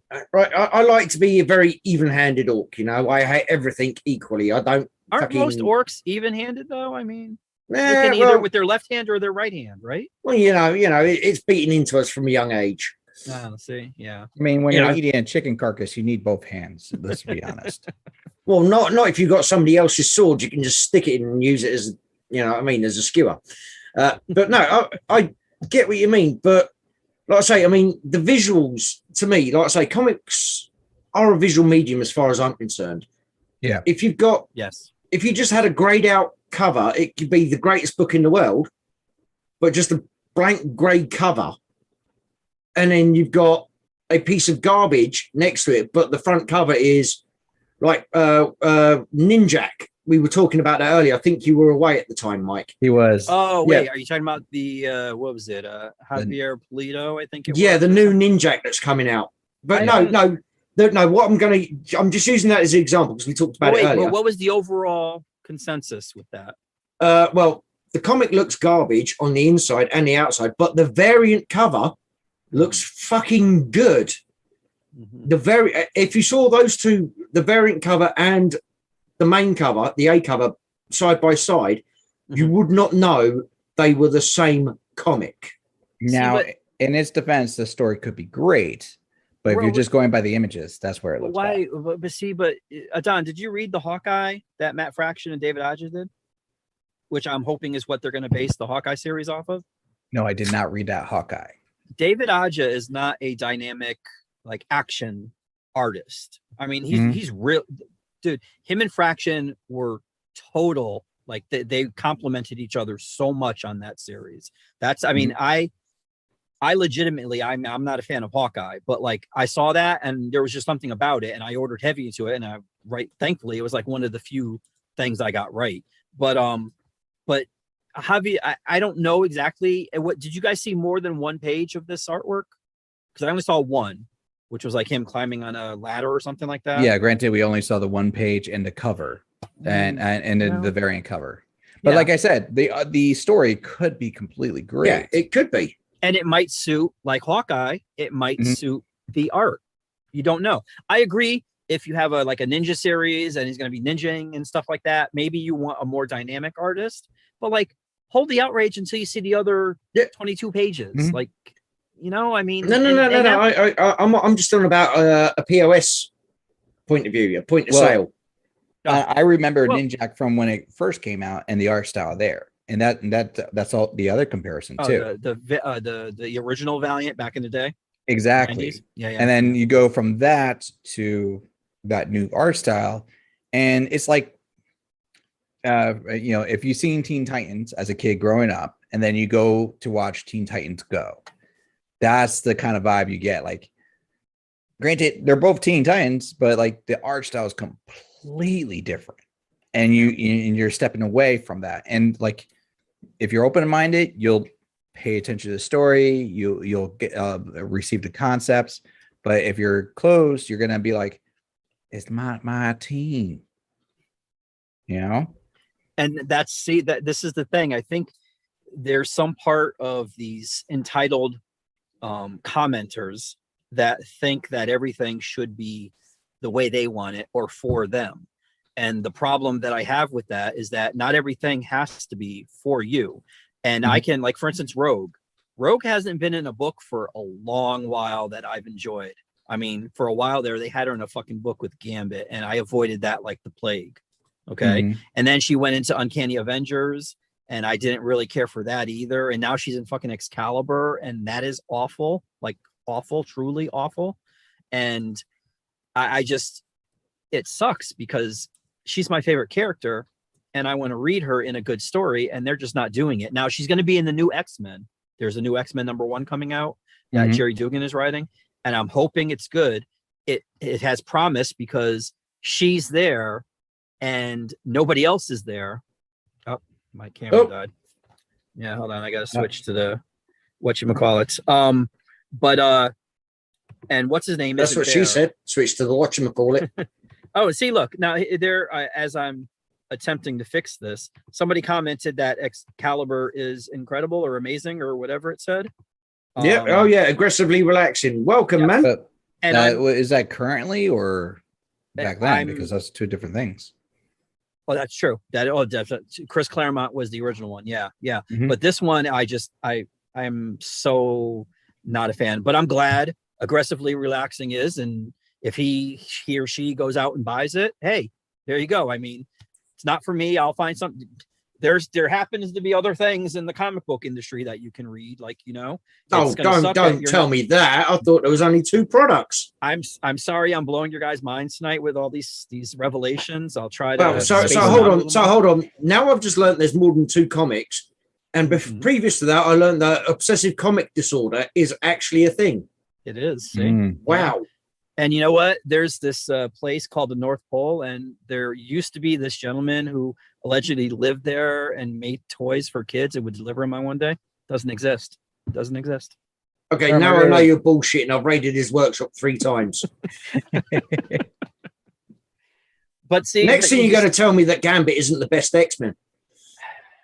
You know what? Unfortunately, he's not. He's nowhere near it. I mean, even but that's your opinion. Even Gold Balls is better than him, okay? Gold Balls is more essential to the history of the X-Men than Gambit. I mean, especially now. Yes. And that's like, sad. Yeah, like, well, their entire infrastructure is based around Gold Balls. And like a couple other ones. Oh, wait, did you read Planet Size X-Men, Adon? No, I did not reach that. Is it worth one? Okay, I have to check that one out then. Yes. I'm not feeling the whole Hellfire Gala thing or whatever. I mean, but again, maybe it's not catered for me. Like, I mean, let it happen. I mean, the Rogue design looked a little, whatever, but the Dazzler one I did like. But, other people like, Aggressively Relaxing might like it. And as long as they're buying it, hey, that's a sale, man. Correct me if I'm wrong. Like, from what I understand so far, it's the gala, but like supposedly there is a potential conspiracy thing that's going on. Well, it's going to lead into, and this isn't spoiling anything, it's going to lead into the trial of Magneto. So what happens, nobody knows, but that's the next thing that it's going to lead into. And then after that, it's going to be Inferno. And I heard you guys talking about the World War. Oh, yeah, we discussed the World War Hulk thing and all that stuff, but they've been revisiting past events, like, and that's not even the first time for World War Hulk, because there was another one, World War Hulks. Yes. So, I was not a fan of that one. That's technically the 3rd time. So, and like we also said, the whole death of Spider-Man cloning of Spider-Man thing they're redoing again, apparently. Yep. And Adon, you missed the bin. Oh, I wasn't going for the bin. Oh, you were going for the rat that just climbed in. He through threw your it doorway. into the ocean, so the whales would have something to push back on. To there we go. Adon is actually the villain of Aquaman 2. Exactly. I was waiting for Jason Momoa to come up on my beach. That's what I was baiting him. I'll get you his phone number. You can arrange a private, meet up between the two. Were you waiting for him to take off his sweater so you could smell it and then start singing afterwards? Oh no, he's got a bottle of baby oil just out off camera, mate. He was going to do something else. No, it's not baby oil. I got some beard oil waiting for him, and I'm just gonna really put that on. That's a man. Get right in there. And on that note, ladies and gentlemen, I think we're going to leave it on because he's not going to be able to control himself much longer. So I think we'll call it quits there. Mike's had a nice 20-minute rant. Do you feel better about getting this stuff off your chest? I just hope people listen. I would like them to try to. Sorry, what was that you said? Exactly. See, yeah. No, dude, I get exactly where you're coming from. But Don't like you I think said, the world would be a better place if that happened, or at least? what, you mean a little everybody bit? had a choice and was allowed to pick their own things and enjoy what they enjoy and not judge other people and not bitch about the other thing? Yeah. I mean, imagine that. Yeah, well, apart from Star Wars. Oh, definitely you're going to leave it there. Right. Don, plug yourself, man. Give yourself a big shout out. That sounds so provocative. Well, Yeah, you got put the beard the oil. beard so- oil down. You Yeah. got the beard it is. oil. Go crazy, dude. No, check out my channel, Nerd Tots, and where I do live streams for watch parties. We got a watch party coming up tomorrow. We're going to be watching the anime on Netflix called Yasuke. It's about a black samurai. And if you haven't seen it, I did a cooking stream. I do cooking. We do game streams on Wednesdays. Fridays, we do Bad Batch with Star Wars. And Wednesday mornings, I almost forgot, we do Loki. And I have a side project YouTube channel as well, a second one. I'm just going everywhere. It's called. I know. I'm on everything now. It's called Tales of Two Bros. Tales of Two Bros. And that one I'm doing with my brother is we do reviews and we do discussions, but it's always based around our experiences in our past. So like we did a review about Army of the Dead. That one really didn't talk about our past, but we did Mortal Kombat and that talked about some stuff from our past. And we got ones where we talk about how we bond up as a family based on these series. I So disagree with the Army of the Dead not dealing with your past because now you've lost 150 minutes of your life you'll never get back. Oh So no, you we should be talked about talking that about- part. Yeah, Oh, no, okay. we did. I lost sleep watching that one, and there was a lot of stuff that we went over, and he had to trim it out because we were like, "Oh my god!" And the funny thing was because I did not realize 90% of the stuff that was supposed to be in there, so you should realize. And then he told me, "Oh yeah, no, there was these, and that like there was robots, and there was like aliens, and they're like, I'm sorry, what?" Well, we're talking about the Snyder Army of the Dead, yeah? Oh, absolutely, my friend. Yeah. Not you didn't even on the fucking only watch through I had, I noticed the spoilers, folks. The locket, the AKs, a couple of other bits and pieces.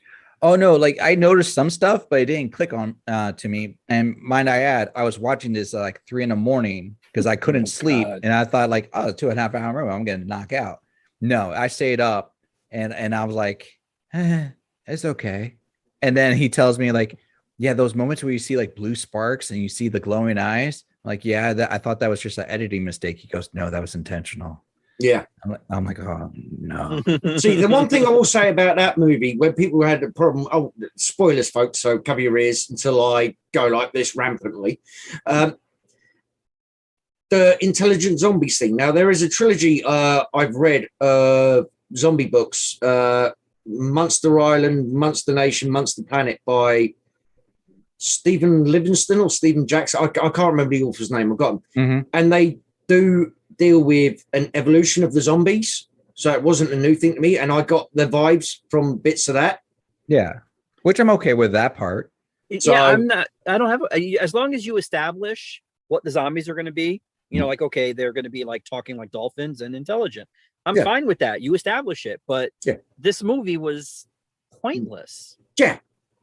Like, No, this movie was a trailer for the next 3 movies that'll explain the whole thing. Exactly. And that was the thing that I found out, like there was supposed to be a series and another follow-up anime movies. thing, supposedly, and a And you're prequel. supposed to have to watch all these to make sense of this movie. I'm like, he's doing it again. You don't want to do fucking research to watch a movie. Right. And yes. But anyway, so you'll have to shoot us a link for that. We'll get it added to our friends list. We'll have to. He sent me the link apparently somewhere. Oh, did he? Oh, sorry. The producer's muttering in my ear again. Yeah, he does that occasionally. Mike, plug yourself. I don't have any beard oil, so that might hurt. Well, we can tell that. Well, I own a comic book store. If you happen to be in Connecticut, it's here. I am online. You can go to rocomics.online, and it has all the abominable social medias I'm forced to participate in. I also do have a YouTube channel that I don't really do anything, and I haven't done anything since the pandemic, but I used to show like what books were coming out and stuff like that. So if you can subscribe to that, if you don't, like some people personally, when I go through like Instagram or Twitter or Facebook or whatever, I only like things that I like. But I know there's like this thing where people just like scroll down and just like arbitrarily just like everything, even though they might not like legitimately like it. To me, that makes no sense. But if you happen to be one of those people and don't really care because I'm not going to spam you, and chances are I might not ever do another video, then go over to YouTube, wherever it is, and like the channel that I have. So if I get to 100 people, then I can have the custom URL, which is what I want to get. I am actually subbed to you, by the way, mate. I am actually subbed. Because there is a Rogue Comics who apparently they read like Star Wars comics or something like that. Yeah, they haven't like done a video in a while. Yeah, they had like 39 subs or something, I think. Yeah, see, they haven't done a video in a while, but I want to get the URL before they do. So if you could do that, I would appreciate it. But yeah, that's it. And thanks for having me, guys. I really enjoy getting things off of my chest, because as a store owner, and I probably even shouldn't do that here, but I have to no. This is Green Zone, mate. You know what Green Zone is? Green Zone is a safe space. But see, some people take they clip things and they take things out of context, and then it becomes something else. And you know, like I could be saying, like, well, sad fuckers like that, fuck them. You know. Yeah, this is a no drama channel, mate. I could say like Rogue Comics. Rob Liefeld is like the worst artist ever, and then somebody will clip that, and it'll be like Rogue Comics said Rob Liefeld is and then I'm gonna hear from Rob, and I'm gonna no offense intended. Your channel's not exactly big enough to notice.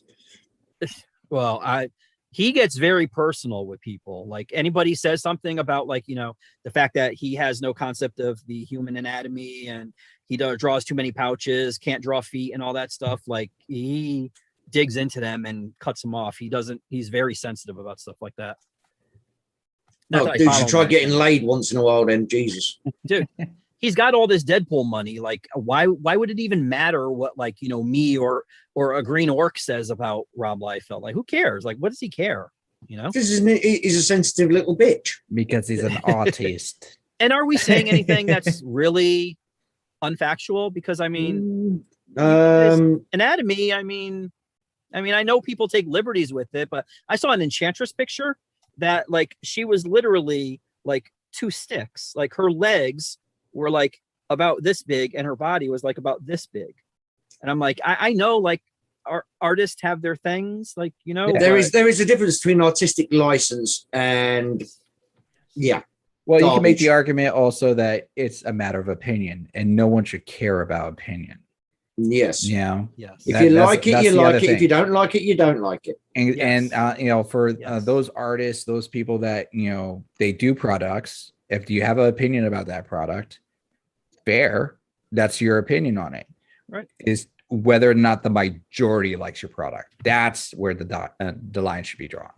And and if he gets butt hurt because a few people don't like it, that's on him in that regards. I agree wholeheartedly. Yes. And I mean, as a public person, when you put yourself out there like that, you should be prepared for people who might not like your stuff. Well, not being funny. The second you become a public person, somebody's going to have a fucking problem with you. Yeah.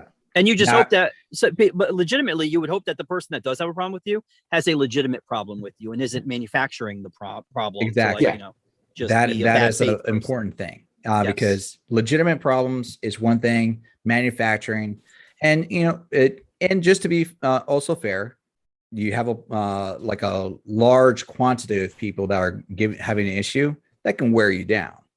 True. It can also wear you down. So. Just to be fair on his side, maybe he's gotten to a stage that he's like, he just doesn't like it at all. Yeah. And that's a hard place to be if that's the case. But then you gotta reevaluate. You'll find that you don't respond, then the trolls fuck off. Do you get what I mean? I think sometimes it depends. Yeah.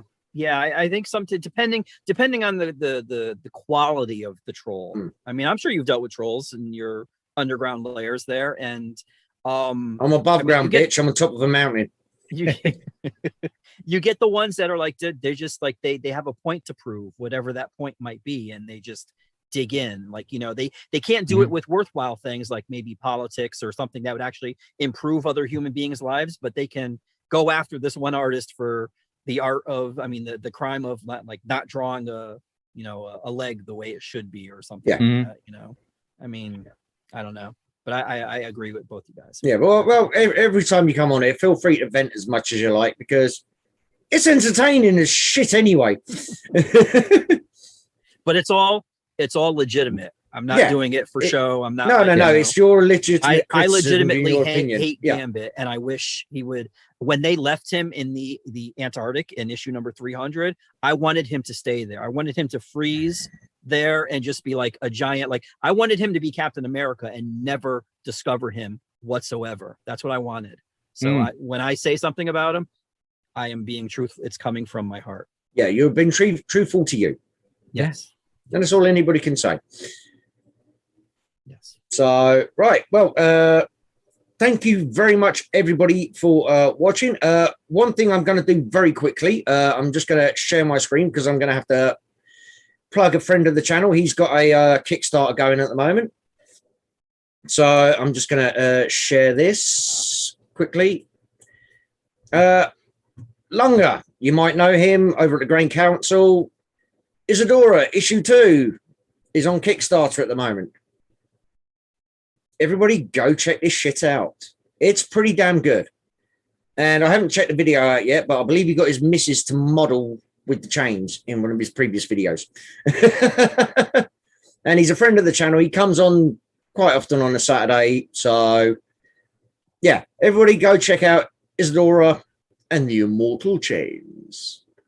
And anybody who's in the chat or watch, whatever, if you've got something to share, pimp, comic book wise, hit us up. Our socials, hold on, let me stop sharing that now. Our socials are around, so hit us up. If we think you're worthy, yep, go on, Mike. Somebody came in today, and I know it was actually 2 people. One of them was a customer, used to be regular. This is another one. Apparently, they're starting a comic book line. These are all Hispanic artists and writers. Some from Puerto Rico. There's some from Colombia. Some from Argentina. Stuff like that. And I'm going to be selling. This is their first trade. It's in black and white, but they're going to be doing. They showed me another thing. I don't know if you can see some of the art. But it's actually pretty cool. Oh. And they just literally brought this here. They also do have a website. I think it's PANICOPRESS, Panico Press, and it's panicopress.com. But check it out. It was the cover looks good. They did it in black and white, I think, because it was like slightly cheaper to do it that way then. Probably. But the next book that they're doing, which I saw and it looks really good, is by a Puerto Rican artist, and it's in full color. It's going to be I think it's 96 pages, and it's going to be like $10. This one here is $14.99. But there's another guy too. I don't have the book on me, but he does this. Well, there you go. Prep for next week. That's the size of a graphic novel. I'll show you next week. That looks awesome. But he's actually Bridgeport is the city that I'm in. Fairfield is the one that's one town over. He has a little like a pop-up store thing kind of thing. He's showing off his art and stuff like that. It's really, really cool. I should have brought that over too. But anyways, yeah, sorry to interrupt. But yeah, I'll sell it here, and it's online. You can find it online or whatever. So, well, there you go, folks. Because over here, this is a green zone. Friendly. Everybody's allowed their own opinions, and part of this show is to educate people about comics that they haven't read before, and if that means promoting new artists, new IPs, hit us up. We'll see what we can do. We can't say any further than that. We've got a small platform, and personally, I don't understand why anybody will watch a show with me in it. But we do what we can for everybody. We have zero judgments here. So yes, and folks, if you're watching on a replay, don't forget do me a favor, hit that like button, the subscribe button, ring that bell so you can see my gorgeous orc face. And occasionally the Pyrin Knight, Chris himself, will be here as well.